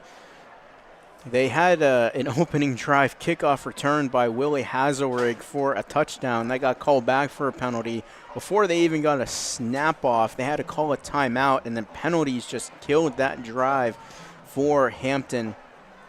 And then the Colts on their first possession, they actually looked like they had a chance. The Hampton defense looked like they had a chance to get the Colts off the field on a 3rd down and 14, but the Talbots left Damian Holloway wide open, and he was able to break free and get a very, very critical first down on a 3rd down and 14. Eventually, the Colts would end up scoring on a 3-yard pass to the corner of the end zone by Luke Miranda to Damian Holloway to get the scoring going here tonight. And it was 6-0 after the PAT was no good after the touchdown. And then afterward, the Colts offense really started to stall a little bit. The Hampton defense stepped up to make it to keep it a 6-0 game. But on one possession after the Colts punted, the Talbots, after a great pursuit by Damian Holloway, he was able to touch the ball inside the 1 on a punt to pin the Talbots really, really deep, pretty much on their own goal line. And then afterward, on the first play of that possession, Andrew Reshoff kept the ball, and he wasn't able to score. Or actually, he wasn't able to get out of the end zone and cause the score, rather. And that was a safety that made it 8-0 on that play. But after that, the Talbots defense, again, really stepped up. They kept it pretty close. They kept it that 8-score game, that 8-0 score, rather, for a majority of that half. But then towards the tail end of that first half, at the 39-second mark, Michael Lawrence scored a 4-yard touchdown run to give the Colts a 14-0 lead. And then a very, very weird PAT from the Chartiers Valley kicker, Luke Waldron. He hit the bottom post, and the ball projected upward, and it went through the crossbars, and it was a good PAT. So it's 15-0 our score. That's where we are right now as Hampton heads back to the locker room. Head coach Steve Sholo he cannot be pleased with what has transpired here this evening, down 15-0. It's their home opener. Fans have waited over a year for this home opener, and they trail 15-0. We'll see what type of adjustments they make at halftime. Okay, coming up next, Gavin Mayer, who is the host of the Talbot Talk podcast, and also he's a assistant coach on the Hampton Talbots coaching staff. He sat down with head coach Steve Sholo and athletic director Mike Gavlik a couple weeks ago to talk about this upcoming athletic season, the upcoming football season. So here's what Mike Gavlik and Steve Sholo had to say to Gavin Mayer a couple weeks ago when he sat down and talked with these two gentlemen. Hello, and welcome to the Talbot Talk Podcast, a program brought to you by the Hampton Talbot Athletics Department, co-produced by fellow alumni Greg Hillman. On the Talbot Talk Podcast, we look to gain insight into the lives of our Hampton community involved within our athletics. I'm your host, Gavin Mayer, Acting Athletic Department Administrator and Varsity Football Coach. Joining us today is the Hampton Talbot Athletic Director, Mike Gavlik, and Assistant Athletic Director / Head Football Coach, Steve Sholo. Welcome, guys. Pleasure to have you. Thanks for having us, Gav. Thanks, Gavin. Not a problem.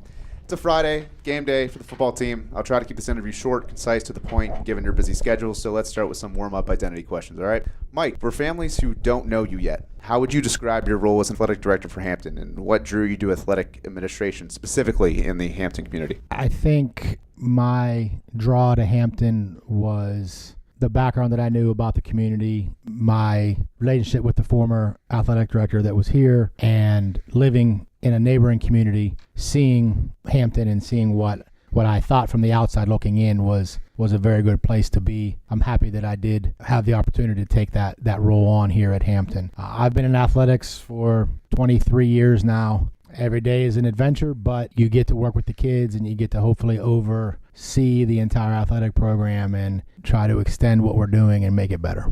Happy to have you here, Mike. Hampton Athletics sure does have a bright future. Coach Sholo, as a Shaler Hampton native, I'd be shocked for anyone from Hampton community to not have at least heard your name. But for those who don't know you, why don't you speak on your updated role here at Hampton? So recently I was named the assistant athletic director, and it was just an awesome opportunity, and obviously I jumped all over it. I just like being here. I enjoy working with the people I work with. I enjoy the kids I get to work with and interact with and get to lead a little bit. When I played professionally, I didn't feel like I had enough time or did as good of a job as to give back to my communities whenever I was playing. When I was done, I just sort of wanted to give back in a way, Gav. It ate at me that I didn't do enough when I was really having the ability to influence people in a way. I just wanted to come back here and go grassroots and just affect people in a positive way. Thanks, Coach.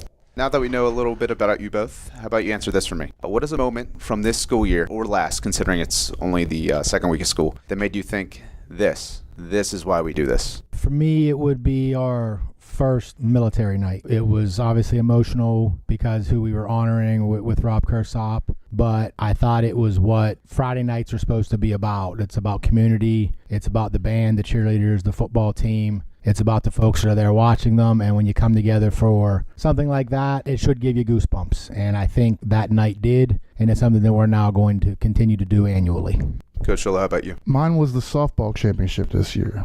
It was just really cool to see a group of girls go do something that's never been done before, and as the football coach, I hope to one day do the same thing, because it's one of the things that drew me here to begin with. We've never been to Heinz Field. We've never been to Three Rivers. We've never won a Whitfield championship. I think that doing something that's never been done is like a legacy-leaving thing and something that's unforgettable. Love to hear it. As an aspiring athletic director myself, those are the type of things that make me want to go into this realm before. Moving on to some program vision type of questions. Mike, what are the top 2 to 3 priorities for the department this year? I think that we have a few initiatives that we have in place. We are starting a parent student athlete workshop series that will be broken up into 4 parts. First part will be all about Hampton. There'll be a segment on NCAA eligibility, name, image, and likeness, and the day in the life of a NCAA athlete or a collegiate athlete. There'll be a workshop on nutrition, sports performance, proper sleep, diet, and then there'll be one on mental health. So I think that will be valuable to our athletes and parents to hear from some folks that have either lived this experience or can offer some insight into that. One of the other things that we are doing is a Hampton refuel station, which we're hoping that will help student athletes, but then hopefully branch out into the entire school to offer some healthy snacks to athletes that are here after school, maybe have a little bit of a break before they get on a bus to a road game and had an early lunch and need a snack. So we're looking to the community, we're looking to our booster groups and ourselves as far as stocking this. We're sort of calling it Stock the Station. So we're going to put some information about that out in the near future. But those are 2 things that we are focusing on right here in the fall. Steve, what are the top 2 to 3 priorities for the Hampton football team this year, and how does this relate to the team's identity? Last year, we ended the season just in an unacceptable fashion. I wasn't really super excited about what I saw, so I knew that I needed to change. And what we did was sort of almost flip everything. We went outside the house. We normally just stay in-house with our strength program, but we went and got Justin Shaw from Pure Edge out in Wexford. We had NA Speed with Dave Interthal, pushing our kids on the track as well as in the weight room. And we just sort of had a focus on toughness and togetherness. If you don't block and tackle, you can't win in football. So we didn't do either of those two things very well last year, and this year the theme was to block and tackle. Togetherness, I think, has become a natural secondary trait of having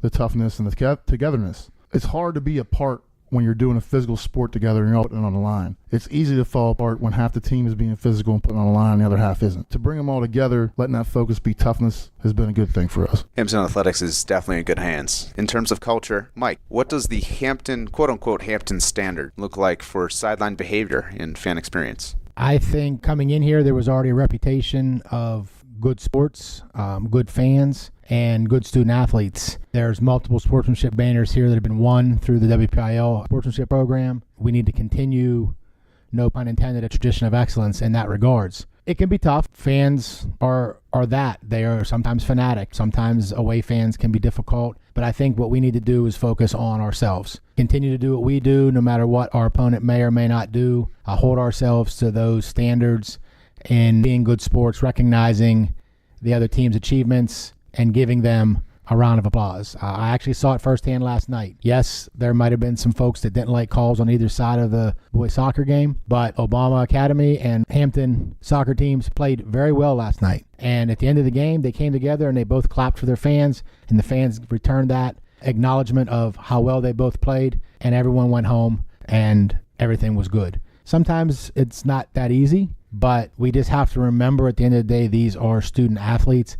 They're not paid to play. The officials are high school officials. They are not professional officials. The folks in the stands are not officials. They're just there to support their kids and support their community. And I think we do a good job of that here, and I just hope to continue that. Steve, what does the quote-unquote Hampton standard look like for student-athlete behavior in general, not just football-focused? Yeah, so Gab, we want to treat everyone with respect and dignity here, and that's really what we ask out of our athletes. Sometimes when you are put in a prominent position, you are required to be a Talbot, and that means being good in the classroom, it means being good out in the community, it means being great on the field. And that's sort of what we look for, right? Citizenship, sportsmanship, scholarship. This question's for the both of you. If you could snap your fingers and solve one challenge in high school athletics, what would it be? There's a lot. I wouldn't even change a whole lot about high school athletics. What I would do is really talk to the NFHS and the officials and really have them hammer out solvable issues within the rule books for all sports that deal with player safety. We protect grown men that play football and make tens of millions of dollars better than we protect 15 to 18-year-olds who are playing for nothing. So I'd like to see that change. Mike? If I could wave a magic wand, I think what I would like to see is a return to putting education-based athletics first, our school community programs first. We all live right now in a world of fear of missing out. If I'm not on this team, I'm not good enough. And that's not always the reality. If you're working hard, if you're developing yourself, as Coach said, in the classroom, as a person and on the field, you'll be able to achieve some level of success in the sport that you would like to.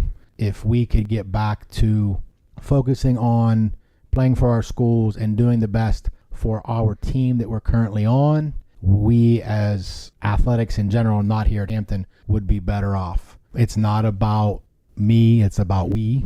It's a concept that you hear a lot, but it really rings true because we have teams that come together and coaches have to really work on the culture of their programs because you have student athletes that play for multiple club, COP, AAU, 7-on-7 teams out in the general public, and they have to come back together here, and maybe when they play for a different team, they don't like each other, and now they have to learn to play together. So I would like to see us refocus that, and if that were something that I could wave a magic wand on, I think I would do that first. What do you hope this senior class leaves for the next one? That you hope every senior class leaves behind the program identity in a positive way, that they represented their community, that they represented their family, and that they were there for their teammates. When I got here, I told the coaches and I told the players that I met with the same things. Be coachable as an athlete, be a good teammate as an athlete, and then just be a good person. And I ask the coaches to be leaders, be able to communicate with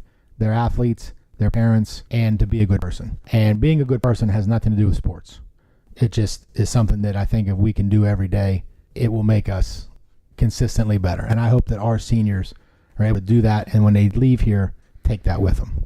I couldn't agree more. I believe this senior class is definitely up to the task. On a more personal note, could you please describe, Coach Shallow, a student-athlete story and or moment that captures Hampton's values in action and or inspired the community as a whole? I talk about this kid a lot, Aiden Hanna. He's an inspiration to me as a human being and as a fellow Talbot. You know, I went to Shaler, was there 12 years as a student, got there in 3rd grade. I've been here 15 years now. It's my 16th. So I'm a Talbot too. Just seeing his struggle when he went through, and then, you know, obviously Lucy Innerthal as well. Both of those two student athletes really went through it. The community supported them so much, and still to this day, it tells you why you're here and why you want to be here. I've never seen the community support two people the way they support these two fine young men and women, and they just keep battling. I think what they stood for helped other people to understand that there's more out there than instant internet fame or instant internet celebrity. It's about what you leave behind and what you do to help people. And those two in particular, I thought have been just above and beyond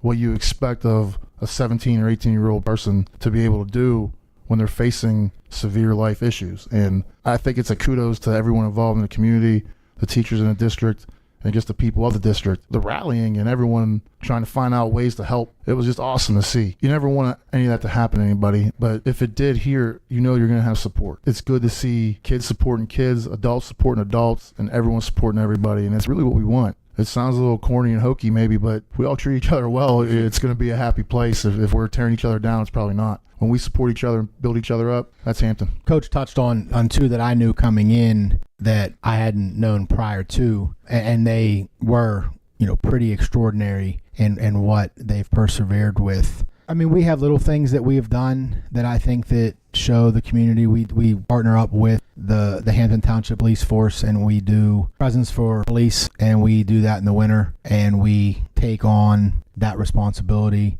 to try to give back to the community. I think people have rallied around it. It's something that we're going to continue to do. And I also think it's the little things, even just as recent. It wasn't necessarily within our community. I think it taught some lessons to our football players. The most recently over the weekend, there was an unfortunate bus accident with some Aliquippa junior high football students. We all heard about it. It was all kind of spreading through during our JV football game. What's going on? Everyone's checking social media, you know, to see what happened, hoping everyone's okay. Coach Schul and I were talking, and we just kind of said, like, this would be a good opportunity for our kids to understand, like, it's important to give back and to acknowledge some people. So we reached out. We took a trip up to Aliquippa this week, and, you know, the youth football, the junior varsity football, the middle school football, and the varsity football family, as we call it, got together and made donations of gift cards and snacks and drinks, and we got up there and met with their athletic director and superintendent, and I think there's value in that. I think there's value in our student athletes understanding that it's more than just what they do on the field, and being able to give back and just to help someone out in that time of need, I think is part of being on an athletic team. If nothing else, Hampton Athletics definitely has provided the community with a sense of hope. Thanks, guys. I mean, that was great. Now, on a lighter note, to finish this interview, I'm going to list a series of rapid-fire questions. You must answer in one word/phrase. Most underrated job on a game day crew? Field man. Umpire. Early kickoff or under the lights? Under the lights. Lights. Rain game essential you always pack? I have to have the Gore-Tex full suit. Waterproof jacket. I've had the same pants since I got here in Hampton 15 years ago. Favorite concession stand item? Not the walking taco. I'm going to date myself here. The best was whenever the original Minios in Squirrel Hill would bring the pizza for the lacrosse games when the kids played here. One word that describes Hampton Athletics this year? Pride. I may be wrong on this, but I think no one's lost yet, so undefeated. That's great. Mr. Gavlik, Coach Schulo, thank you very much for your time, and good luck the remainder of this school year. Once again, I'm your host, Gavin Mayer. Till next time on Talbot Talk.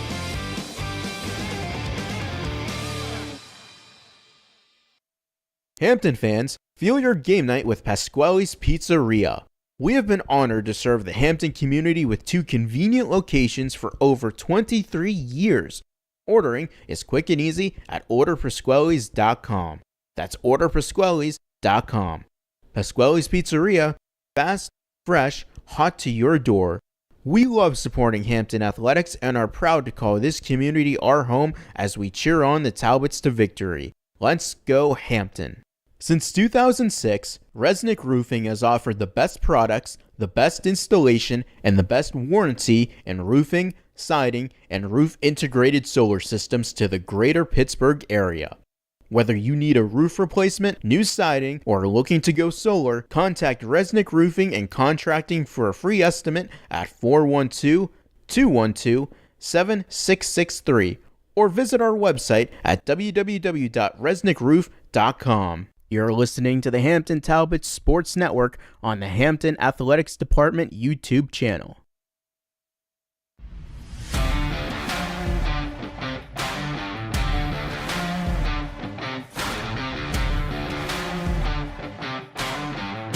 The Hampton Talbots Sports Network will return in just a moment.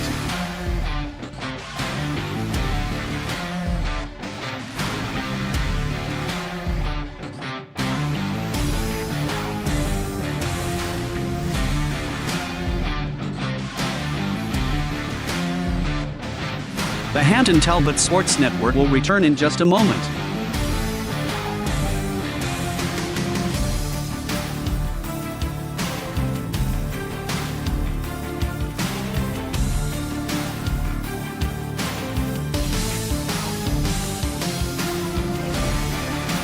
The Hampton Talbots Sports Network will return in just a moment.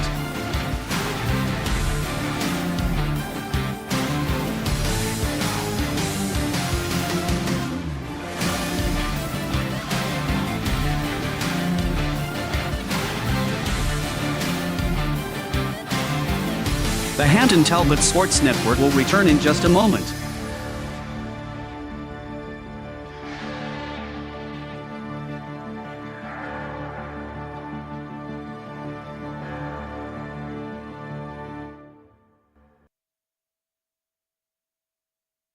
The Hampton Talbots Sports Network will return in just a moment.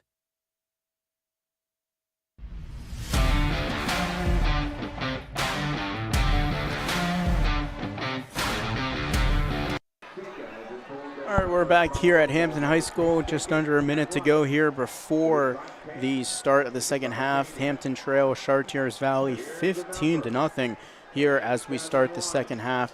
Remember, Chartiers Valley is going to get the opening kickoff. They did not receive the opening kickoff to start the game, so Hampton will kick off to the Colts here with about 30 seconds to go before the half. We've had 3 scoring plays here in this game, 2 touchdowns and a safety for the Chartiers Valley Colts. That's where we stand currently with this game right now. And Hampton, their offense just has really stalled. They had a couple of plays that looked promising. In fact, they had a drive that really looked promising for Hampton. But then on a 4th down and 7, there was a miss snapped, and Willie Hazelrig, who was in for Andrew Reshoff, he was not expecting the snap and actually made a decent play on it, even though it was still a 4th down. It still could have been really disastrous for Hampton.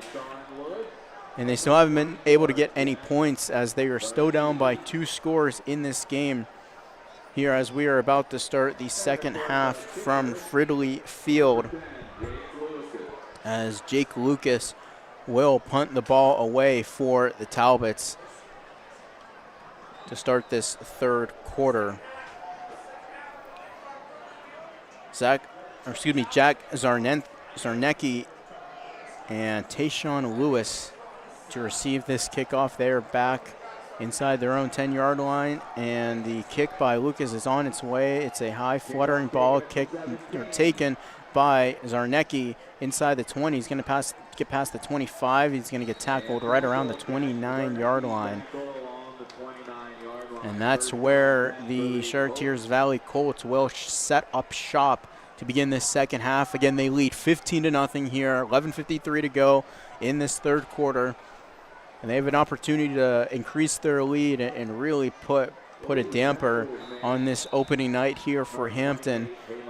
Chartiers Valley actually is making up some home games over the next couple of years. They had some work done in their field, which did not allow them to play some home games. So they'll be making those up here in a few years. First play here from Miranda is going to be a pass and throws to the far sideline, and Zarnecki was the intended receiver at the near 35-yard line, and it's going to be incomplete. So 2nd down and 10 coming up for the Colts.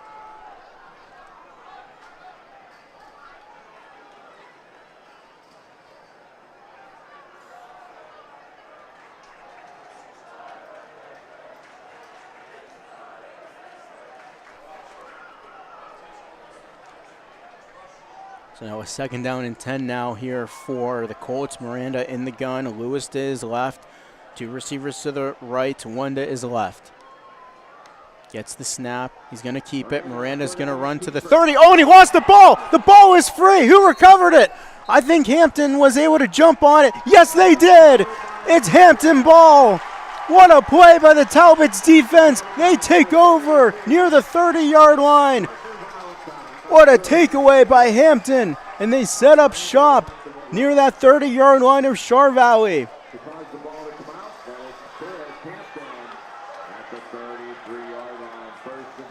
Miranda kept the ball on an RPO, ran to the left side, and that ball just popped out. I mean, it was in the air for a good couple of seconds before the Talbots were able to jump on it. And a big turnover for Hampton as Reshoff and the offense get back to work. They got to get going. They're going to throw it out to the flat, but it's intercepted. And that was very well diagnosed by Julius Best. And he has an open field and takes it all the way back for a touchdown. A pick 6 for Julius Best as he diagnosed that play before it was even snapped. Reshoff threw it out to the flat. And it's a touchdown for now. There seems to be a flag on the play. I think it's still going to be a touchdown for the Colts.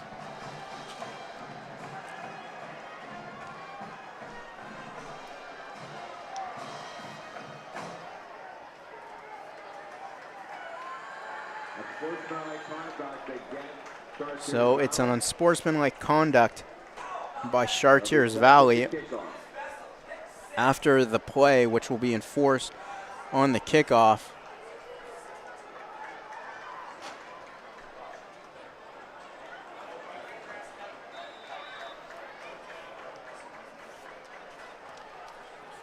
So the PAT to come from Luke Waldron, who had a funky one in the opening half, and this one is good. It goes through the uprights.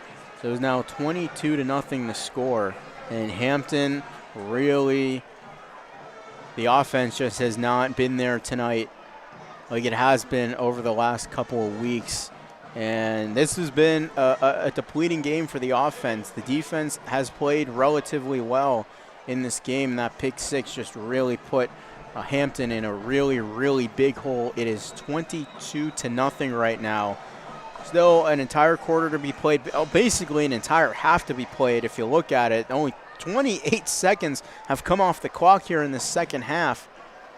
But Hampton is in a really big hole now. They had a furious come-from-behind victory over Shaler a couple of weeks ago. That's when Jake Lucas had that big 46-yard game-winning field goal against the Titans in the Route 8 rivalry.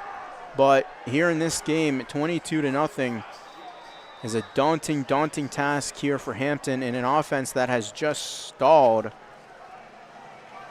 here in this game. And the kick is going to be a flag. That was a squib kick by Waldron.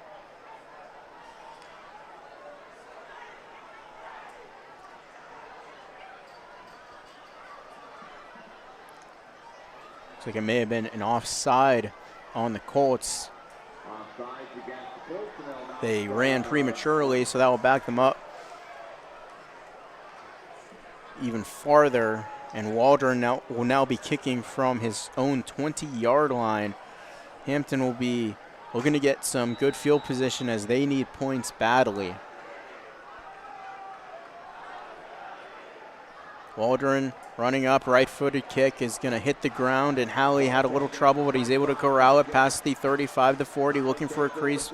Tried to cut back to the far sideline, but he gets brought down by Chase Glover right around the 42, 43-yard line. 11:26 to go now here in this third quarter. And Hampton's offense, they got to get going. They really got to get going. Now, like I said, there's still basically an entire half to play. Only 34 seconds have come off the clock, but the offense just has stalled. They just had a very depleting pick six against them, and they really got to get going. And we'll see. Looks like Willie Hazelrig is back in at quarterback. He came in back in the first half, and that's something Steve Sholo did to get the offense going. He hands it off to McEnany, who's going to pick up maybe a yard, maybe two on the play. So Willie Hazelrig back in at quarterback. He stepped in very nicely for Andrew Reshoff when he was hurt, but it looks like that was just for that one play now, as Reshoff is coming back onto the field now. Although Hazelrig is going to stay. Remember, Hazelrig is technically a wide receiver.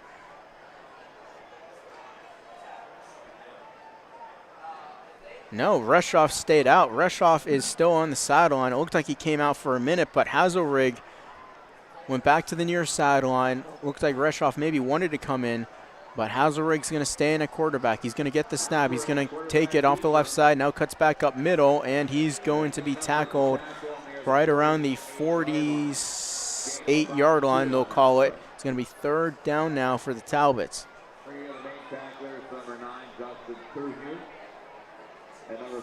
Justin Turney on the tackle along with Joel Burkle. It's going to be third and 5 for the Talbots on their 48-yard line. Approaching 10 minutes to go here in this second possession for the Talbots. Ball placed in the center of the field. Hampton moving right to left to begin this third quarter. Hazelrig back in at quarterback. Gets the snap, looks to throw, throws it to the near sideline. He's got Scully past the 50, outside the numbers, past the 45, takes it down to about the 41-yard line. There's still some chirping as Jack Zarnecki was getting into it on the near sideline with the Talbots. Good job by the referees to break that up quickly. So now they will bring it out to the Colts' 41-yard line.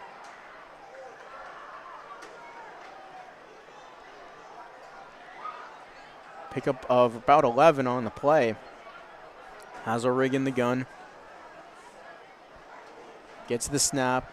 He's going to hand it off to McEnany. He comes back to the near side, outside the numbers to the 30, and he's going to get brought down on the near sideline right before that 25-yard line, right around there, I would say.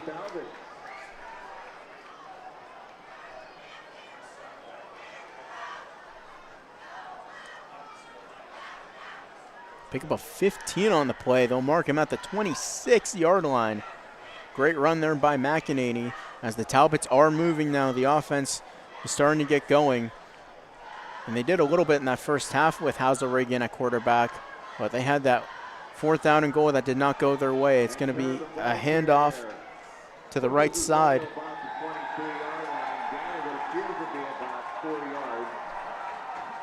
And that handoff went to Landon Long, the wide receiver.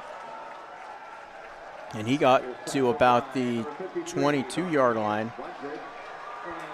Approaching 8:40 to go here in this third quarter. Hampton needs points, and they need points badly. They're down 22-0.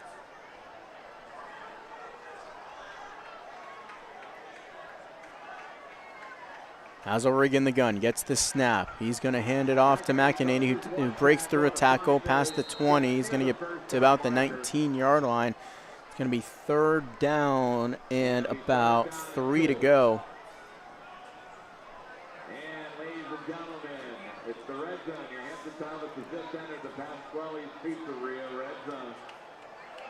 When you're hungry for a win or just hungry, Pasquale's Pizzeria. Approaching 8 minutes to go now. It's still 22-0. Hazelrig in at quarterback. He's got McEnany to the left, 2 receivers to the left, 1 to his right. Gets the snap. He's going to keep it. Going to go to the left side, trying to break free towards that first down yard line. And he's still going, spinning past the 15 and gets down to the 14-yard line. What a hard, strong run by Willie Hazelrig to pick up 4 when he only needed 3. It's a first down and 10 for the Talbots. We have an injury on the play.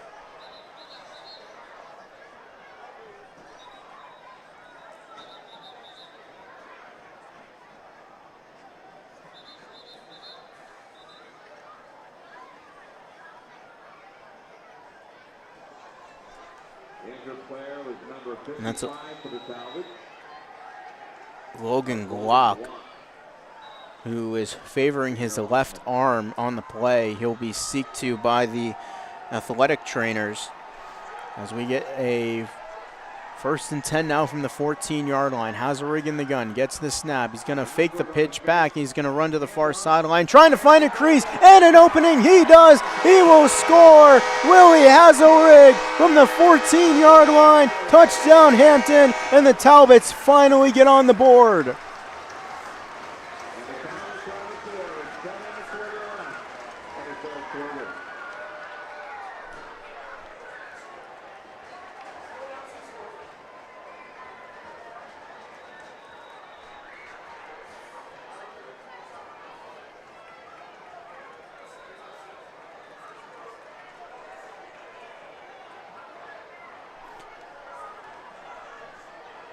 Now Hampton's going to go for 2. They're in a weird formation. They got 3 receivers to the right. Actually, they won't. They'll kick it. That's just how they line up. Jake Lucas on to attempt the PAT. And they're actually down a man. They got to hurry up here. 3 seconds, 2 seconds, 1 second. They got to snap it. They can't. And they didn't. And that's going to be a delay of game. Very, very, very poor communication by the Hampton sideline. They were down a man on the play.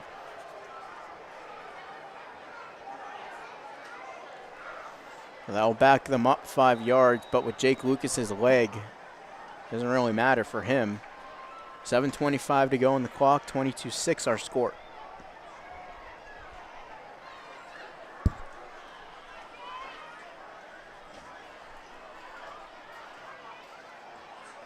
Good snap, good kick, and it is good. So Hampton finally gets on the board. It is 22-7 with 7:25 to play.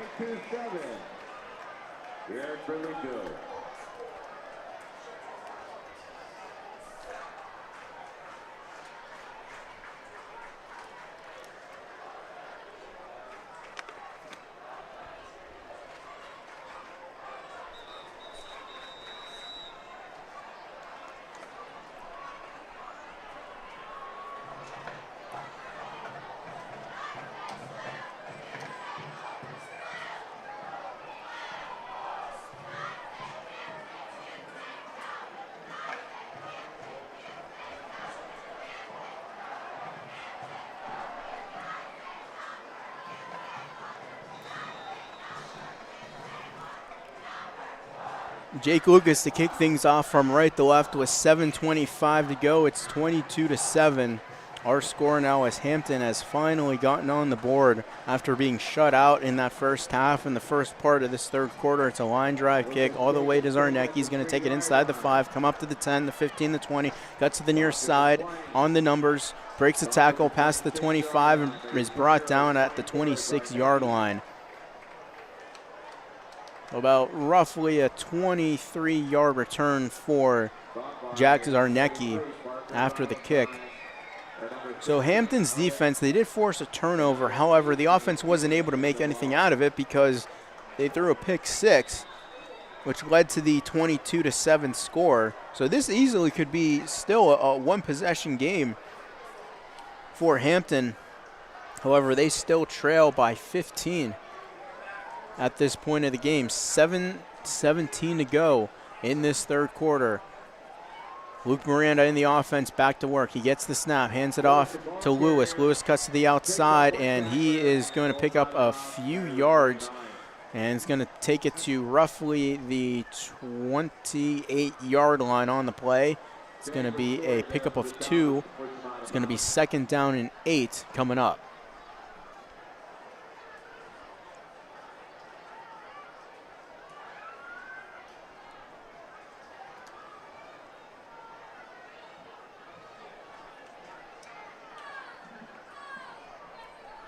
Miranda in the gun. Lewis in the left, to his left. He's going to hand it off to him. He's going to run up the middle, and he's going to pick up a few yards on the play as Hampton diagnosed that relatively well. As Brody Junker was in on the tackle, he brought it up to about the 31-yard line. We got a timeout on the field for an injured player. That is Justin Thuron.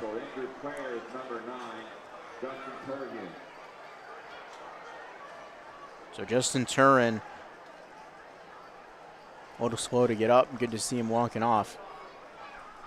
So a very, very critical 3rd down coming up here for Hampton. It's going to be 3rd down and 5. We are inside 7 minutes to go in this 3rd quarter.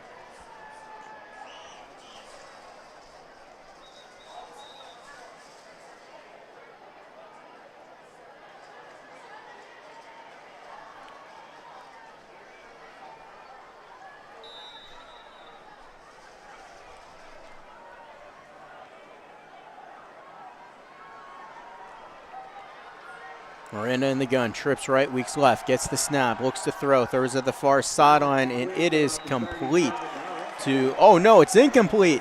It is incomplete. The pass was intended for Julius Best. It's incomplete, they say.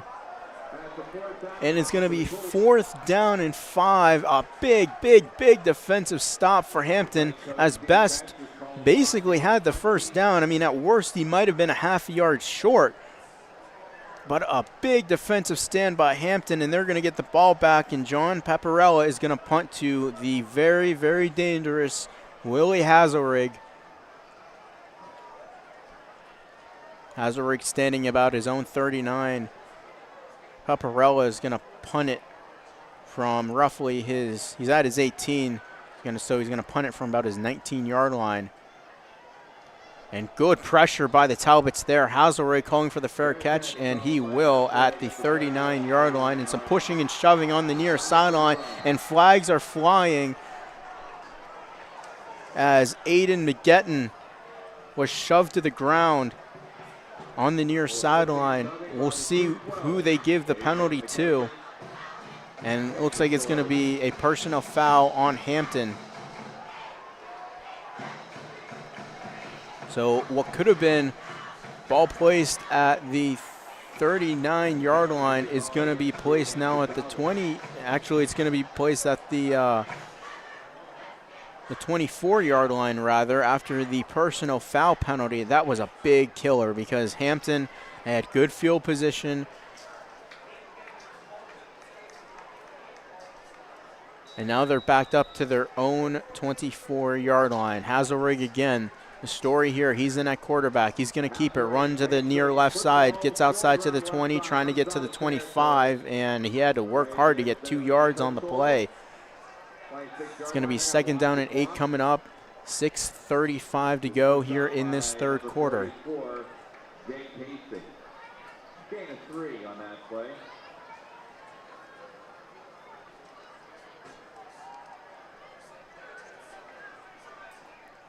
The snap, the handoff to McEnany. He's going to cut to the far sideline, trying to gain an edge, runs up the field, and he's going to get tackled close to that 1st down yard line. And he got the 1st down marker, and he got to the 34-yard line. Good job there by McEnany to pick up the 1st down. 6 minutes to go. Hampton trails Chartiers Valley 22-7. Good to see him back on the field. Hazelrig gets the snap. He's going to hand off McEnany, cuts up field, and he's going to get swallowed up by Michael Lawrence on the play. Picks up about 4 on the play. They'll mark him at the 38-yard line. Approaching 5.5 minutes to go, 22-7. The score here, Chartiers Valley leads Hampton. Willie Hazelrig is in at quarterback. Benny Hazelrig is actually his brother, who was a really, really good player, and he's actually at the University of Pittsburgh currently under the coaching staff of head coach Pat Narduzzi. Hazelrig in the gun, gets the snap, hand off to McEnany again, cuts up the field, past the 45, and he's going to get brought down to pick up the first down at the 46-yard line. First down marker for the Talbots here. They are driving, approaching 5 minutes to go here in this game, or the third quarter, excuse me.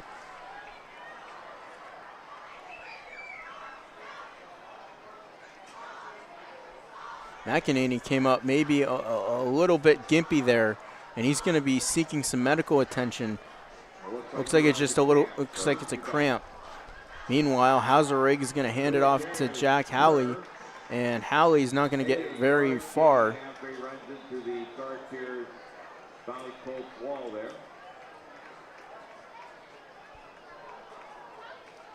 We'll make the lead tackler number 10, Michael Lawrence, but he had lots of help.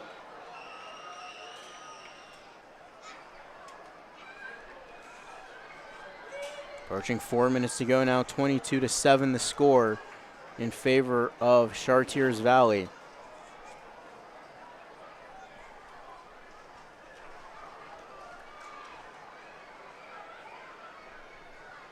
Hazelrig gets the snap. He's going to throw it to the far sideline. He wants his man, and it's incomplete, and a flag is out on the far sideline. He was trying to go to Heath Bargo, and on the coverage for Chartiers Valley was Owen Wegraff, and it's going to be a pass interference penalty on Chartiers Valley, and that's going to set up Hampton nicely deep inside the Colts zone.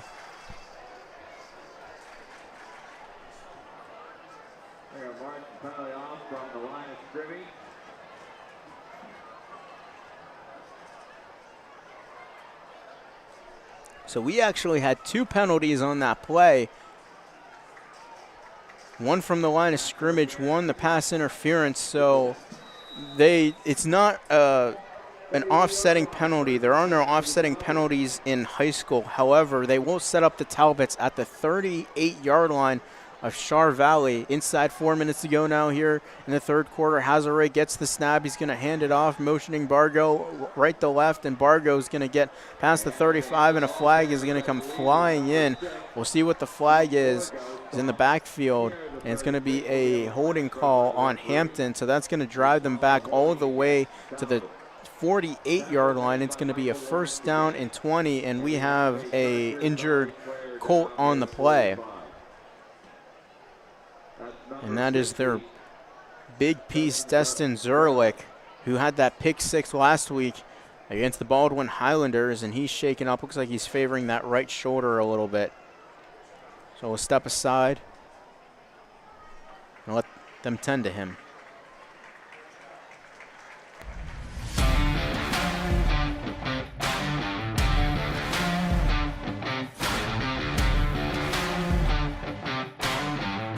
The Hampton Talbot Sports Network will return in just a moment.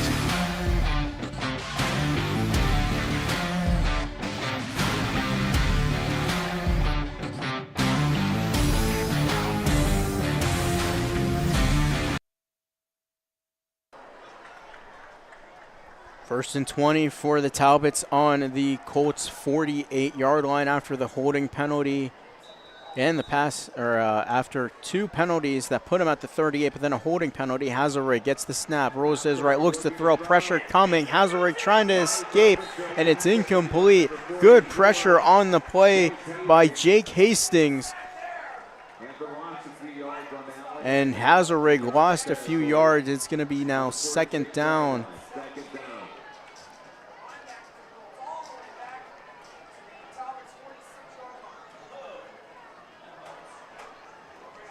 Hazelrig lost about 6 yards on the play. It's going to be second and 26 from the 46-yard line, approaching 3 minutes to go here in this third quarter.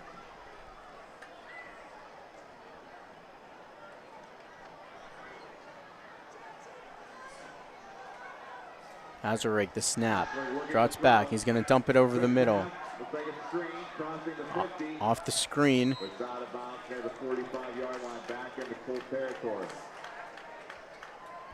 Which out by number 2, Julius Best. So Julius Best on the pursuit. That pass went to McEnany. Couldn't quite see the number there, so that was McEnany on the play. So it's going to be 3rd down and 16 for Hampton.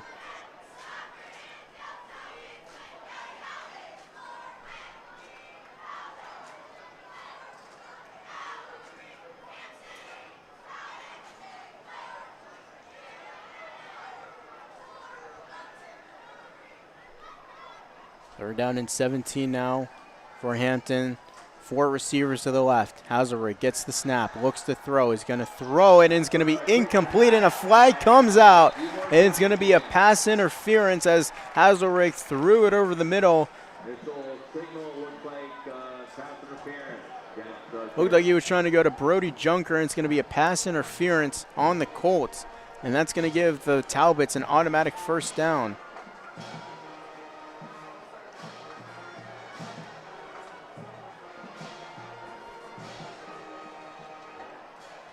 So Talbots now have a 3rd down and 2 on the Colts 30. So they won't give him the 1st down, but it's going to be a 3rd down and 2 at the 30-yard line. Hampton moving from right to left. 2:50 to go. Hazelrig's going to hand it off up the middle, and McEnany's going to break through into near the secondary, and he's going to pick up the 1st down. He's going to be tackled at the 21-yard line. Pickup of 9 on the play.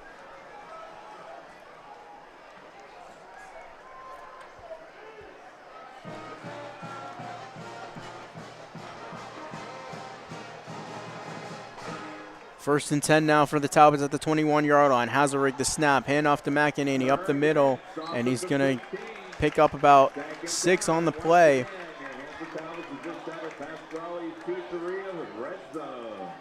Brought down at the 15-yard line. Good run there by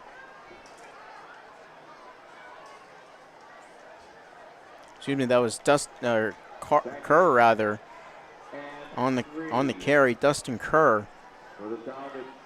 Just under 2 minutes for the 3rd quarter. Now McEnany is back in with Hazelrig in at quarterback. Gets the snap. He's going to keep it. Trying to pick up a block from McEnany, and he's not going to get anywhere. And he's going to get back to the line of scrimmage. Might have picked up a foot at most. It's going to be 3rd down and 4. Still at the 15-yard line. Inside a minute 30 to go here in this 3rd quarter. Hampton trails 22-7. And you'd like to see some points on the board before the quarter changes here.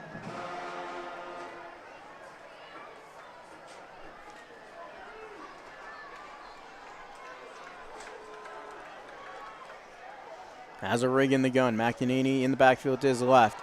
Hazelrig, he's got a tough task, but breaks free to the 10, to the 5, to the pylon. He is in, but we got a flag. Hold on, we have a flag at the 19. Flag at the 19-yard line. Make that the 14.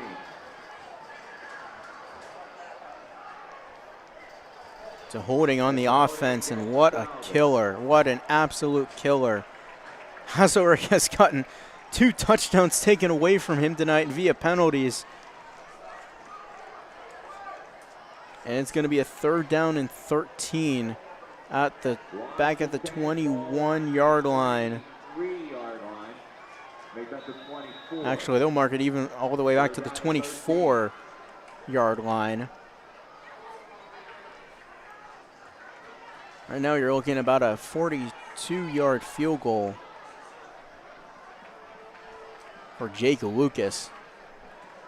Hazelrig in the gun, gets the snap, looks to throw. He's going to fire it to the far corner, or the near corner rather, and it's incomplete. And it was Heath Bargo, the intended receiver. So now it is 4th down and 13. You are in Jake Lucas range. You're down by 15. That'd make it a 12-point game. It's decision time now for head coach Steve Scholo. He's going to call a timeout, and he's going to talk it over with his squad. 52 seconds to go here before the quarter change. It's 4th down and 13. It would be from here a 42-yard field goal attempt.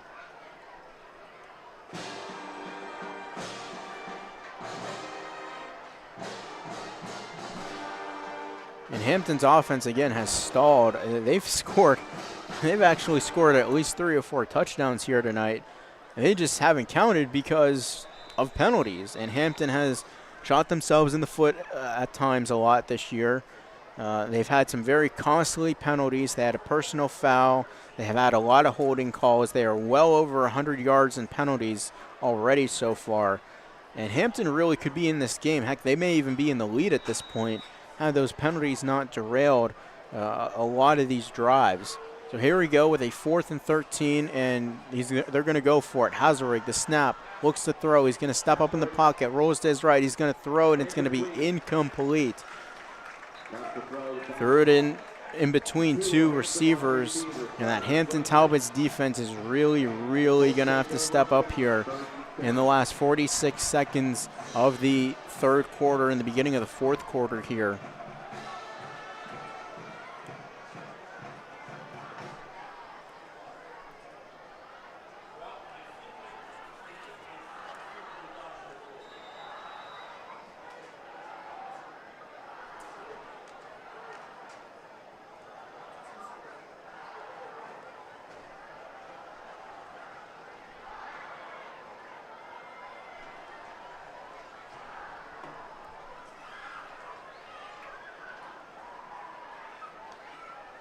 Miranda in the offense, back to work. He's going to throw it down the far sideline, and it is intercepted! Try to go to Damian Holloway. And on the coverage was Jack Howley with the interception. And what a turnover again for this Hampton Talbots defense. Postgame mark on the 42-yard line. First and 10 for the Talbots, just over half a minute left in the third quarter.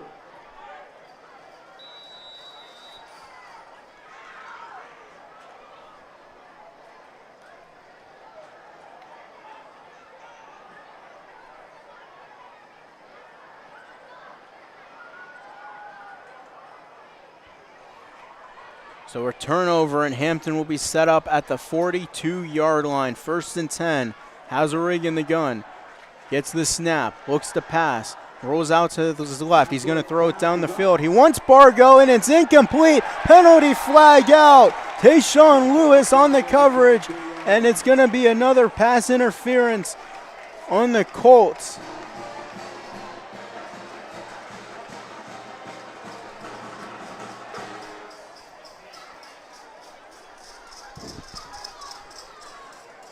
Interference against Chartiers Valley. Talbot Center, Colts territory at the 43. Ball will be placed at the 43-yard line with 32 seconds to go in the half. Hampton still trails by 15.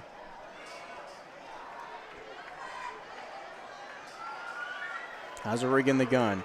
He's going to hand it off up the middle, and getting a couple of yards, maybe 2 on the play, was Dustin Kerr. The little run doesn't go very far, about a yard. Dustin Kerr, ball carrier. And a Chartiers Valley person, so it looks like possibly a cramp. And we have another Chartiers Valley player hurt. We'll step aside here on the Hampton Talbots Sports Network. Hampton fans, feel your game night with Pasquale's Pizzeria.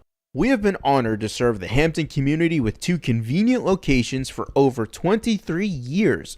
Ordering is quick and easy at orderpasquales.com. That's orderpasquales.com. Pasquale's Pizzeria, fast, fresh, hot to your door.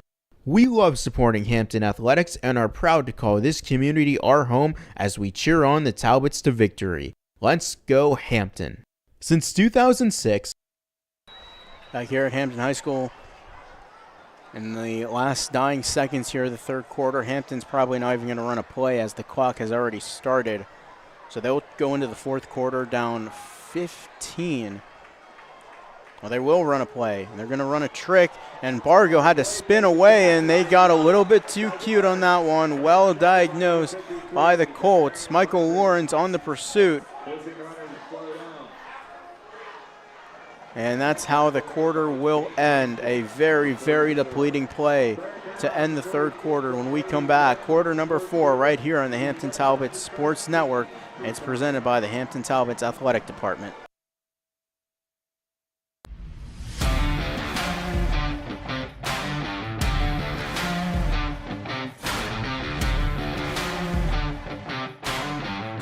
The Hampton Talbots Sports Network will return in just a moment.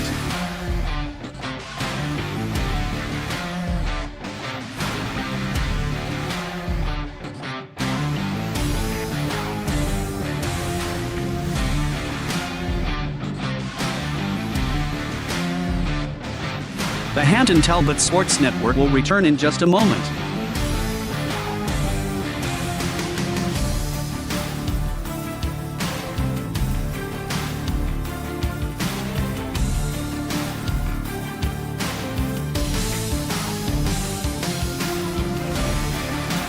The Hampton Talbots Sports Network will... Quarter number 4 beginning. Hampton has the ball in a very, very bad spot. 3rd down and 13 from the 46-yard line.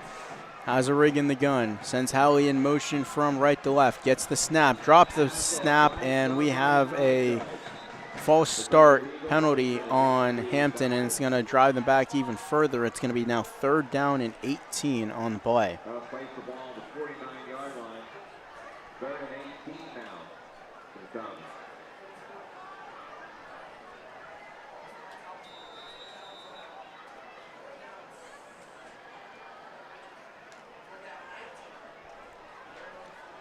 Third down and 18 now from the 49-yard line of Hampton. Hazarig, the snap. He's going to keep it. He's going to run up the middle, trying to find a crease, trying to break free, gets the 45, and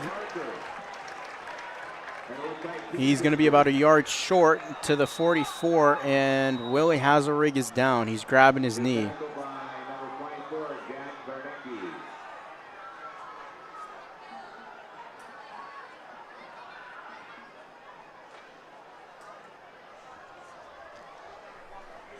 Willie Hazarig is down, grabbing at his knee. We'll be back.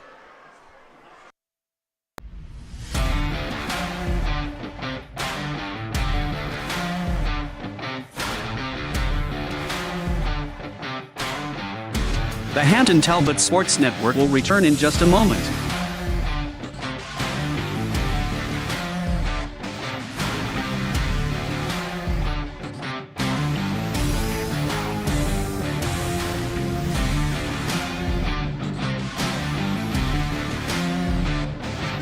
The Hampton Talbots Sports Network will return in just a moment.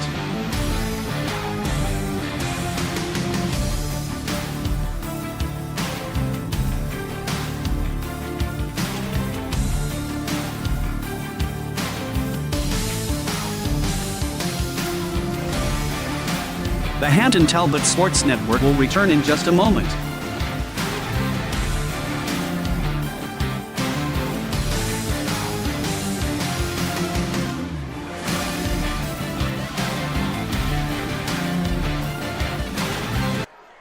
Fourth and 1 for Hampton. Willie Hazarig limped off the field now. Reshoff back in at quarterback. He gets the snap. He's going to hand off to McEnany, who finds a crease up the middle. Excuse me, that was Carr rather, not McEnany. And Carr gets the first down easily. He's going to get brought down. You're at the 25-yard line. Mark him at the 26-yard line. Good play after what just happened. Willie Hazarig is getting checked out on the near sideline by the trainers. He came out limping, hobbling on his left foot as handoff goes back to the near sideline, and McEnany is going to get maybe a yard at most.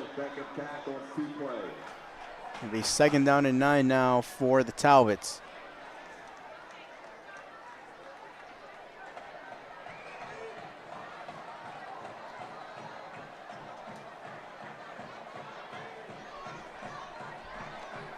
Willie Hazarig just sitting on that that near sideline now as Reshoff is back in at quarterback.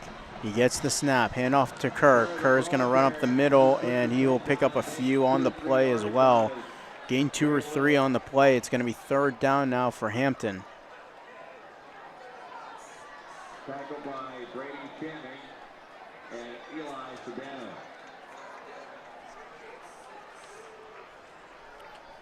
Third down and 6 now for Hampton.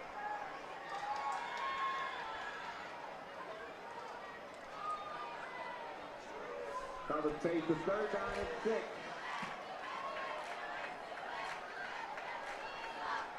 Third down and 6. Reshoff from the gun. He's going to pitch it to McEnany. McEnany get a good couple of blocks to the 20, and he's going to get past inside the red zone to about the 19-yard line. He's still going to be a couple of yards short. Picked up 3 on the play.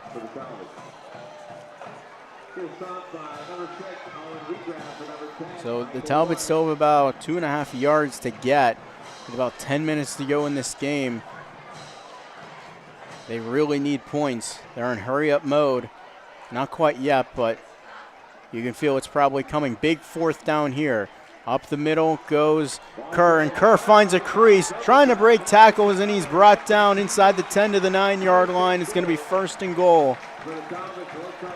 And we have another player down for the Chartiers Valley Colts, so that will stop the clock at 9:39 here. Hampton is driving. Willie Hazelrig, the story so far, again, he stepped in as the interim quarterback when Andrew Reshoff went down with an injury in week 1. He filled in very, very nicely for him. Led the Talbots to a couple of wins, but moments ago he went down, came up hobbling, was favoring. Actually, he was hobbling on his left leg. He was using his left leg to hobble off. It's his right leg that is currently injured right now, and we'll see how he is doing as he is on the near sideline. He's surrounded by medical staff, and it does not look like Willie Hazelrig will be coming back in to this game anytime soon. I believe he's okay. Hopefully he can return.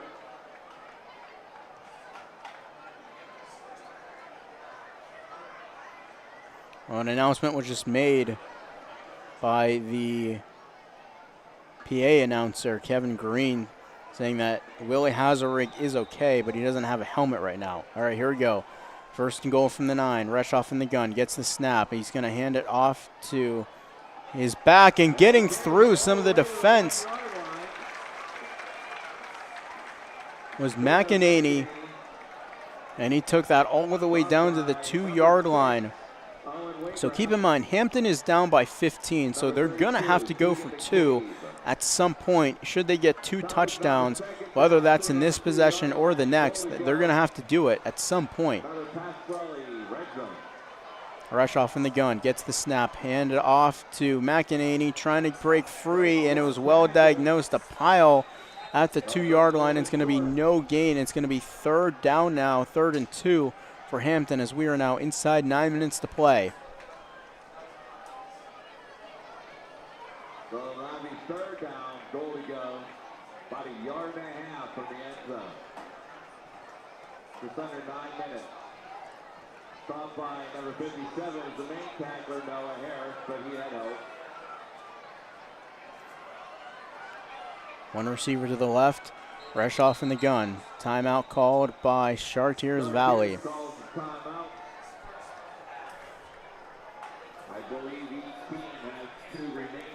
So how do we get here? Well, in the first quarter, Luke Miranda threw a 3-yard touchdown pass to Damian Holloway to open the scoring. That came at the 2:04 mark of the first quarter. Then Michael Warren, actually after that, Chartiers Valley was able to get a safety on Hampton to make it 8-0. And that's really where the score was for a good portion of the first half. The Hampton defense really stepped up and kept that score at an 8-0 advantage for the Chartiers Valley, but with 39 seconds to go before the half, Michael Lawrence had a 4-yard touchdown run to give the Colts a 14-0 lead, and then the PAT made it 15-0. And then Julius Best had a pick six to make it 22-0 to begin the second half. But Willie Hazelrig had a touchdown run, a 14-yard touchdown run in the third quarter. But Hazelrig is injured right now, and he's on that near sideline. In the push up the middle, and a touchdown for Hampton.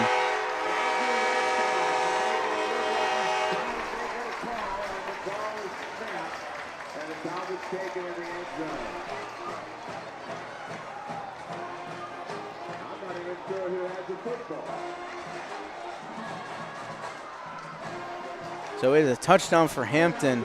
There was a scrum in there. We really couldn't see who actually had the football. Regardless, it's a touchdown for Hampton. It's 22-13. And they are going to go for two. Quick slant, and they'll try and push it back, and that's a live ball, and it's picked up on the near side, or as running towards the near sideline, rather, was Ogan Waygraf, and that try is going to be no good. So we said Hampton was going to have to try and go for two at one point, being down by 15. They're still down at this point by 9. So they still need at least a touchdown and a field goal if they want to win this game.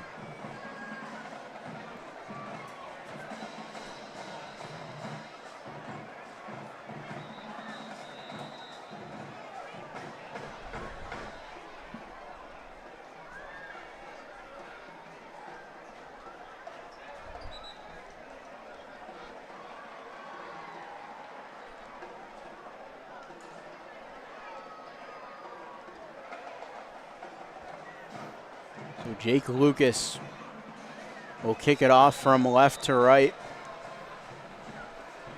Lawrence and Best are back to receive.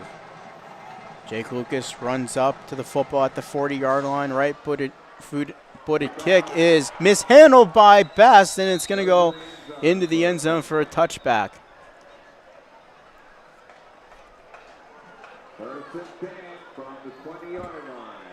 So it is a touchback, and Hampton, they've had a couple of big takeaways. Only one of them has led to points.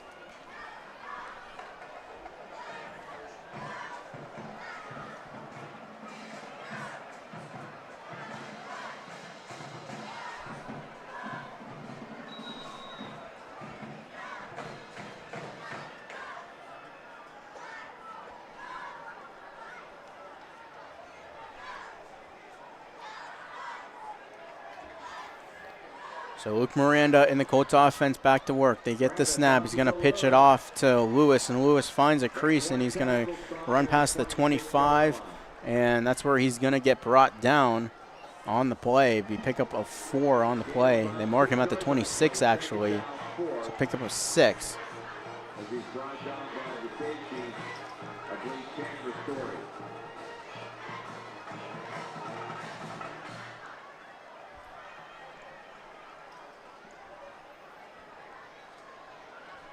7:50 to go. Miranda in the gun. He gets the snap. He's going to hand it off to Lewis. Lewis is not going to get very far. Picked up a couple of yards on the play.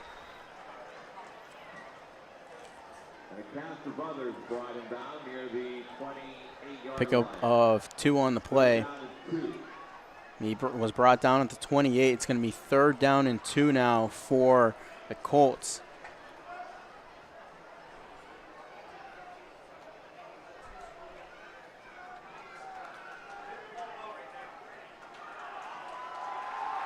Big 3rd down now as the crowd's starting to get into it. Miranda in the gun, gets the snap. He's going to pitch it out to the outside, and it's going to be close to the 1st down, and getting that 1st down will be Tayshawn Lewis. Picked up 4 on the play, and it's a new set of downs for the Colts as the sand is slipping through the hourglass for Hampton.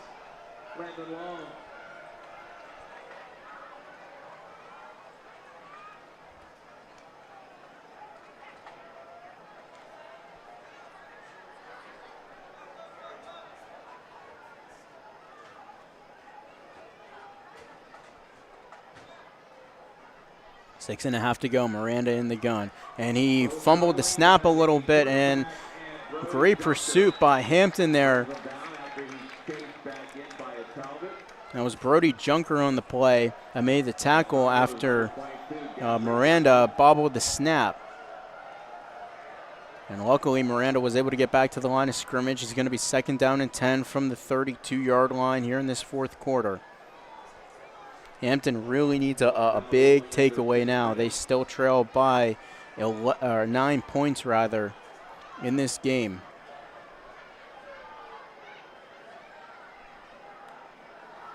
Miranda gets the snap, fires it over the middle. It's complete. And getting across the 40 to about the 42-yard line, Justin Terhune. No, number 9, excuse me, Justin Terhune. And he was tackled by Landon Long. So Terhune picks up the 1st down.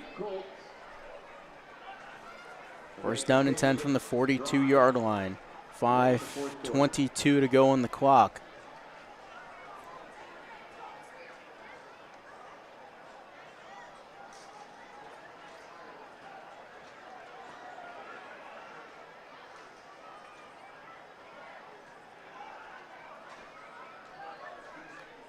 Getting the snap, Miranda, handed off to Lewis. Lewis up the middle, across the 45 to 50, and that's where he's going to be brought down right at midfield. So pickup of 8 on the play. Will be 2nd down and 2 coming up for Hampton, or excuse me, Chartiers Valley. Number 33, Parker Valentine. 2nd down and 2. So Parker Valentine on the tackle. 4.5 minutes to go. Chartiers Valley just trying to bleed the clock as much as they can.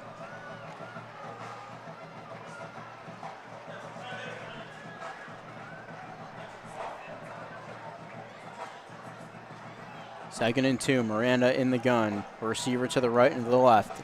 Lewis in the backfield. They're going to give it to Lewis. He's going to run off the left tackle. He's going to find a crease to the outside to the 40. Outside the numbers, he's going to get brought down on that far sideline into Hampton territory right about the 39-yard line.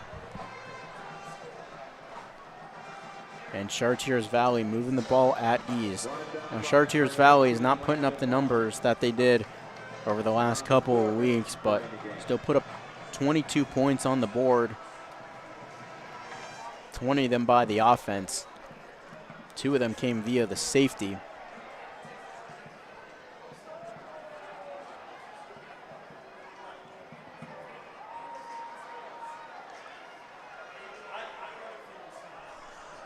First down and 10 from the 39-yard line. Miranda in the gun, 2 receivers to the right, 1 to the left. Lewis in the backfield. He gets the snap. He's going to throw to that far sideline. He's got Holloway outside the numbers, and he'll pick up a couple of yards on the play.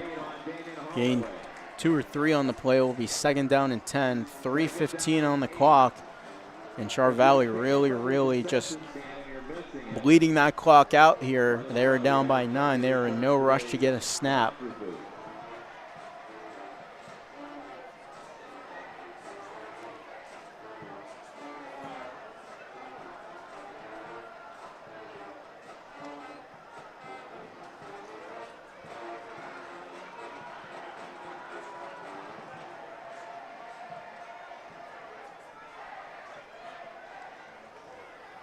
The snap, the keep by Miranda. He's going to run to the near sideline past the 35, and get down near the 31-yard line.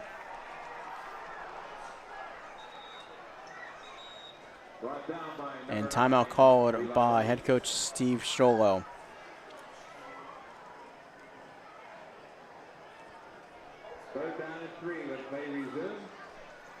So it's 3rd down and 3 for Chartiers Valley. And even if they don't get it, if they turn the ball over on downs or just punt or attempt a very, very long field goal, Hampton would roughly have about 1:50-ish to work with, maybe a little less than that, to try and score 10 points. Not impossible, but very daunting.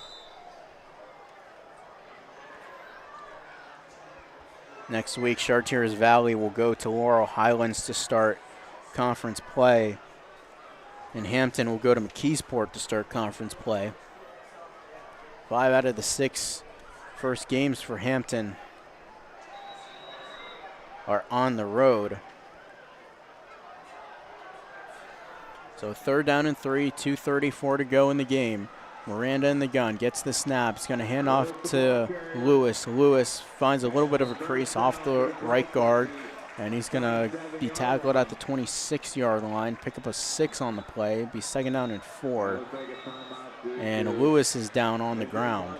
A lot of players have cramped up in this game. It's been, believe it or not, it's been unusually hot in the Pittsburgh area over the last couple of weeks.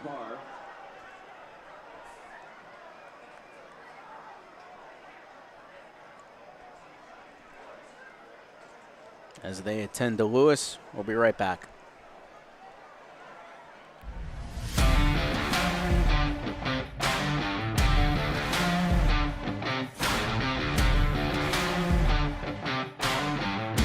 The Hampton Talbot Sports Network will return in just a moment.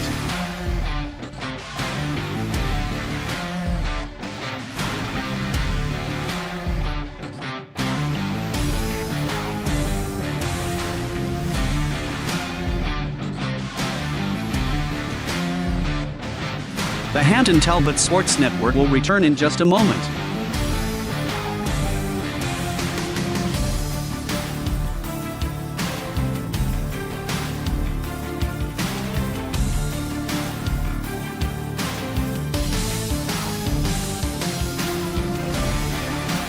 The Hampton Talbot Sports Network will return in just a moment.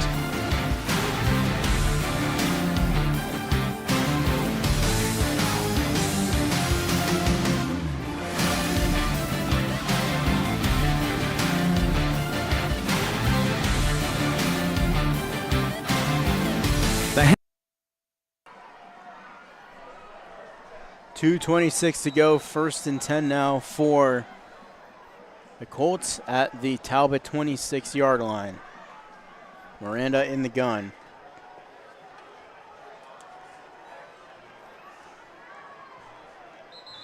And we're going to get a pre-snap penalty. Like a legal procedure against the Colts.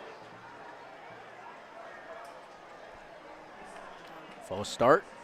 Back them up 5 yards to the 31 with 2:11 remaining on the clock.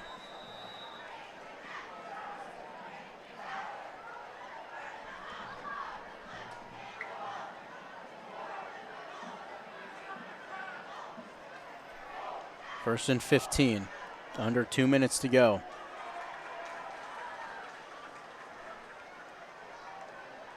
Miranda gets the snap. He's going to hand it to Eftimadias, and he's going to slide down near the 28, and Hampton will take their final timeout, and that will pretty much seal it.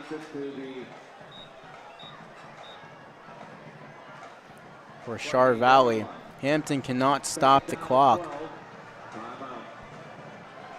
So with 1:43 to go, it's 2nd down and 12 after the gain of 3. So where does Hampton go from here? Well, physically they go to McKeesport next week before they have back-to-back home games against Indiana and Knock.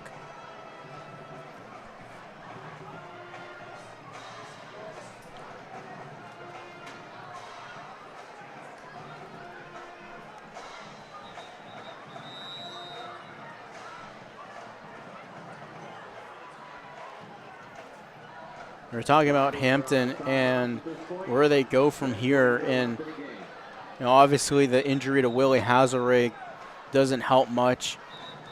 Their quarterback, Andrew Reshoff, is coming off an injury, so he didn't have his best stuff tonight. You could tell he was still trying to work his way back. And the offense has just sputtered tonight. It's interesting because Hampton has actually scored like 4 touchdowns in this game. Just most of them, except for one, have been called back because of touchdowns, as Michael Lawrence is going to run up the middle and get past the 25 to the 24-yard line, and all Hampton can do is just watch the clock tick down. going to be a 3rd down and 8. The Colts are in no hurry to snap the ball. A minute 21.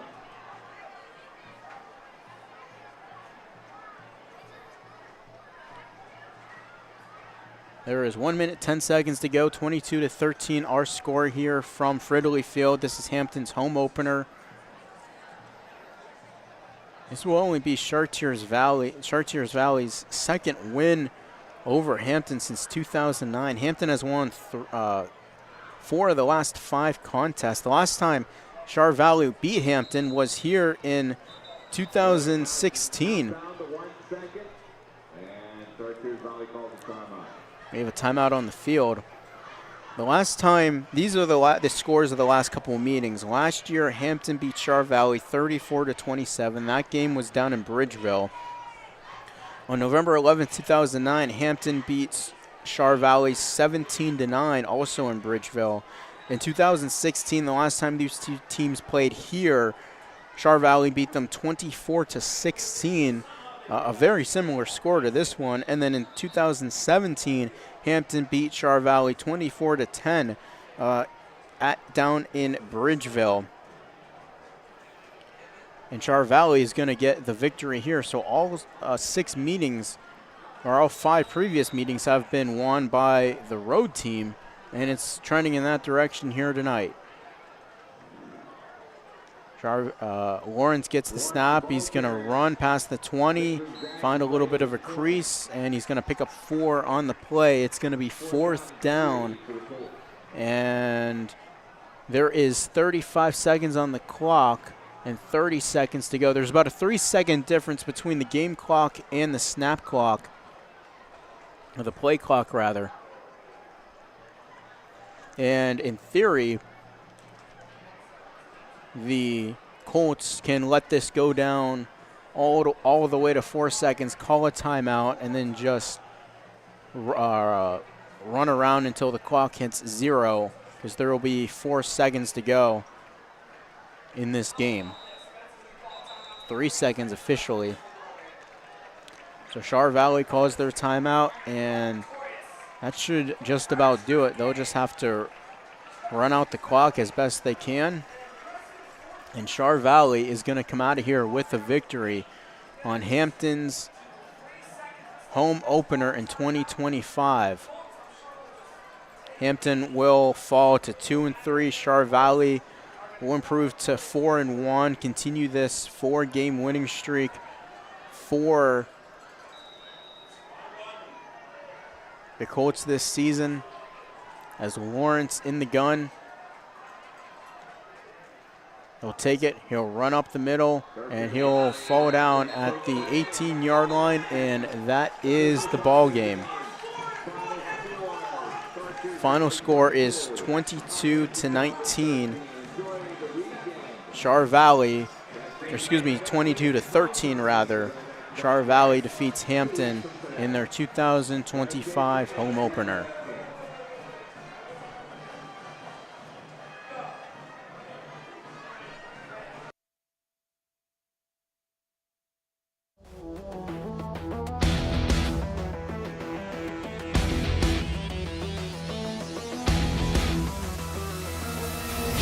It's now time for the Hampton Talbots post-game show, recapping all the action you just witnessed right here on the Hampton Talbots Sports Network.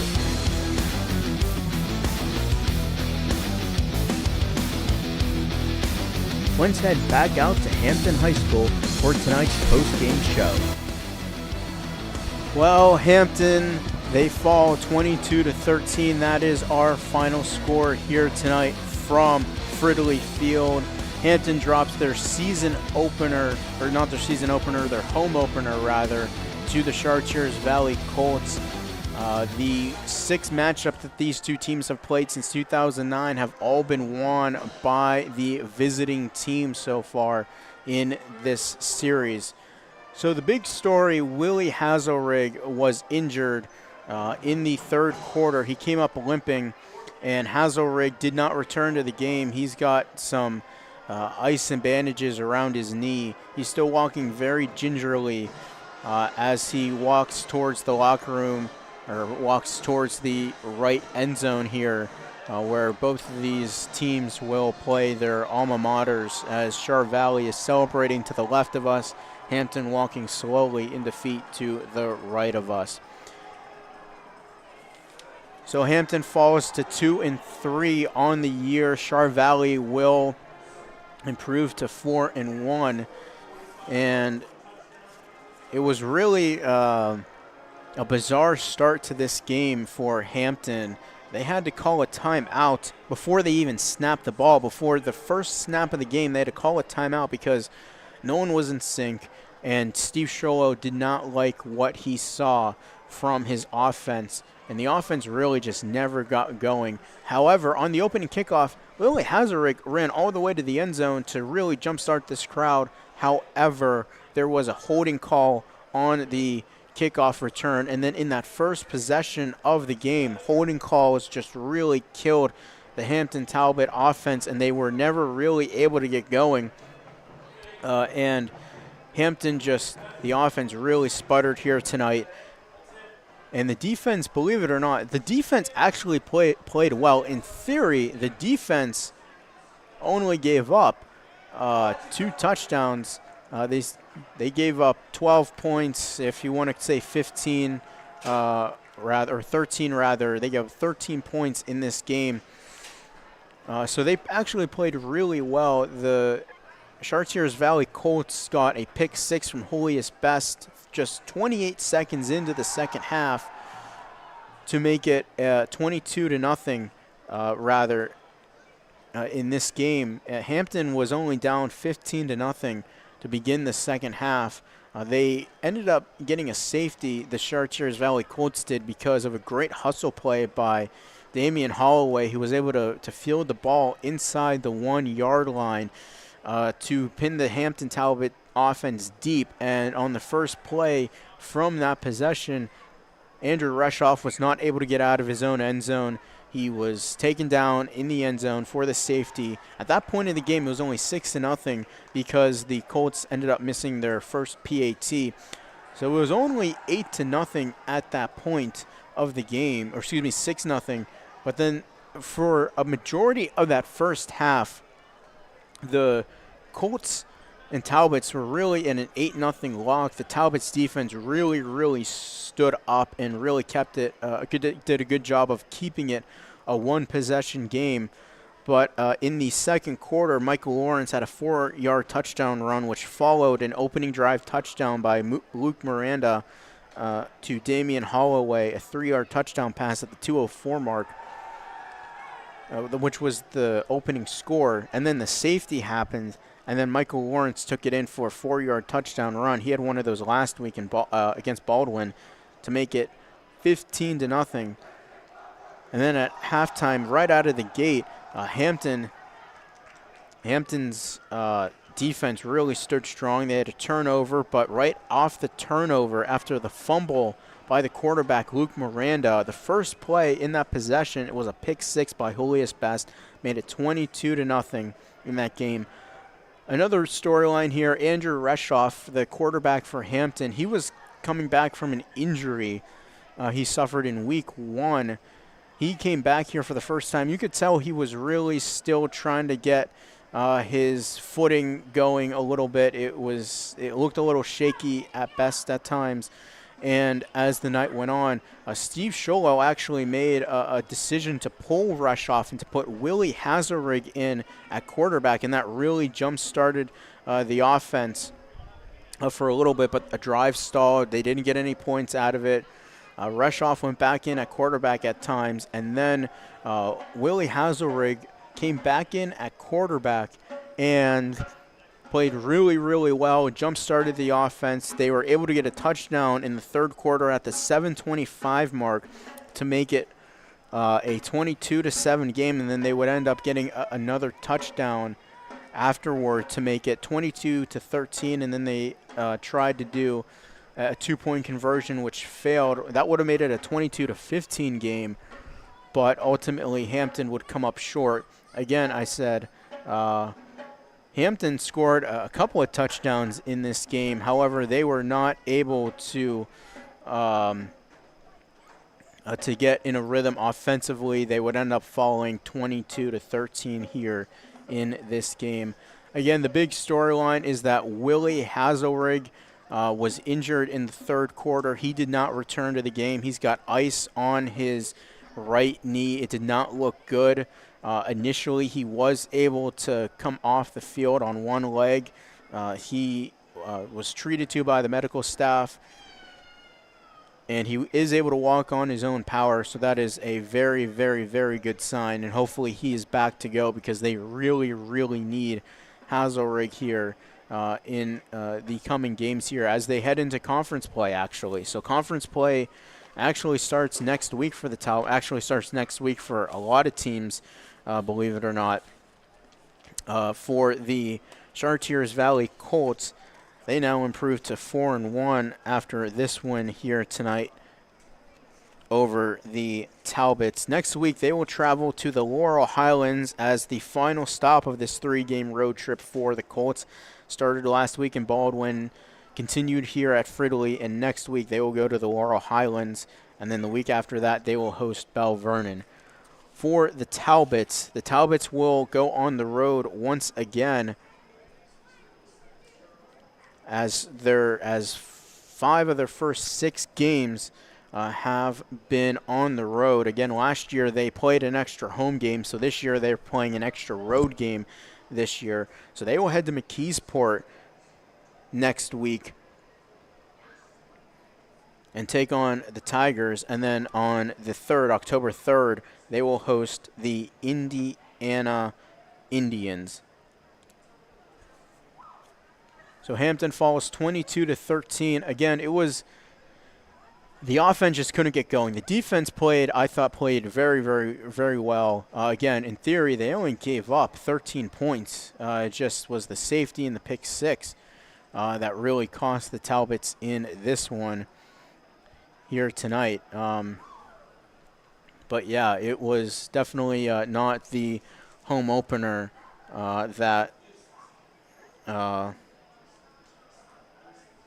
Talbots wanted in this one. We'll be right back here on the Hampton Talbots Sports Network.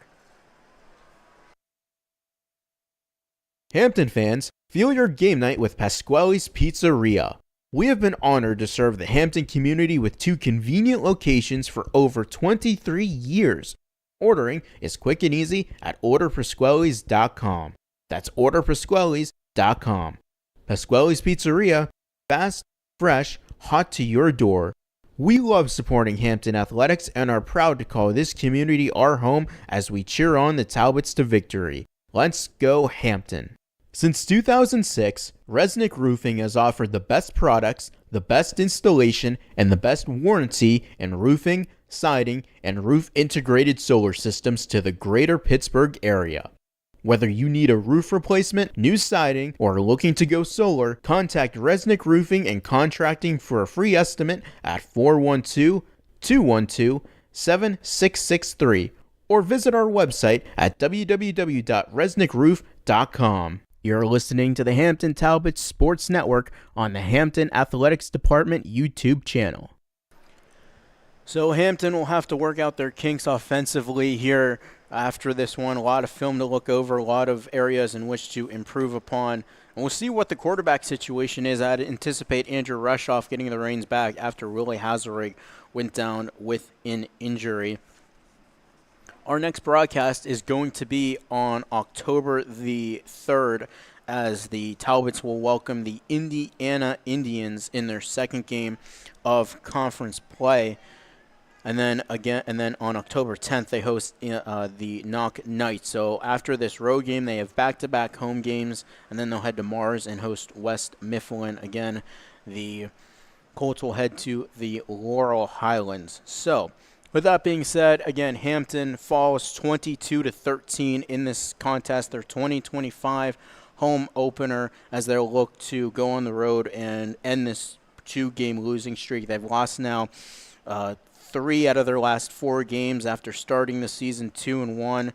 So we'll look to see what adjustments they make next week and ultimately what they look like in 2 weeks. So that being said, for everyone here, for our athletic director, Mike Gavlik, thank you so much for tuning in for the re-debut of the Hampton Talbots Sports Network as the Talbots fall 22-13 to the Chartiers Valley Colts in their 2025 home opener. We hope you enjoyed the broadcast, and we will see you in 2 weeks' time as the Talbots host the Indiana Indians. Until then, have a great rest of your night, and we'll see you in 2 weeks.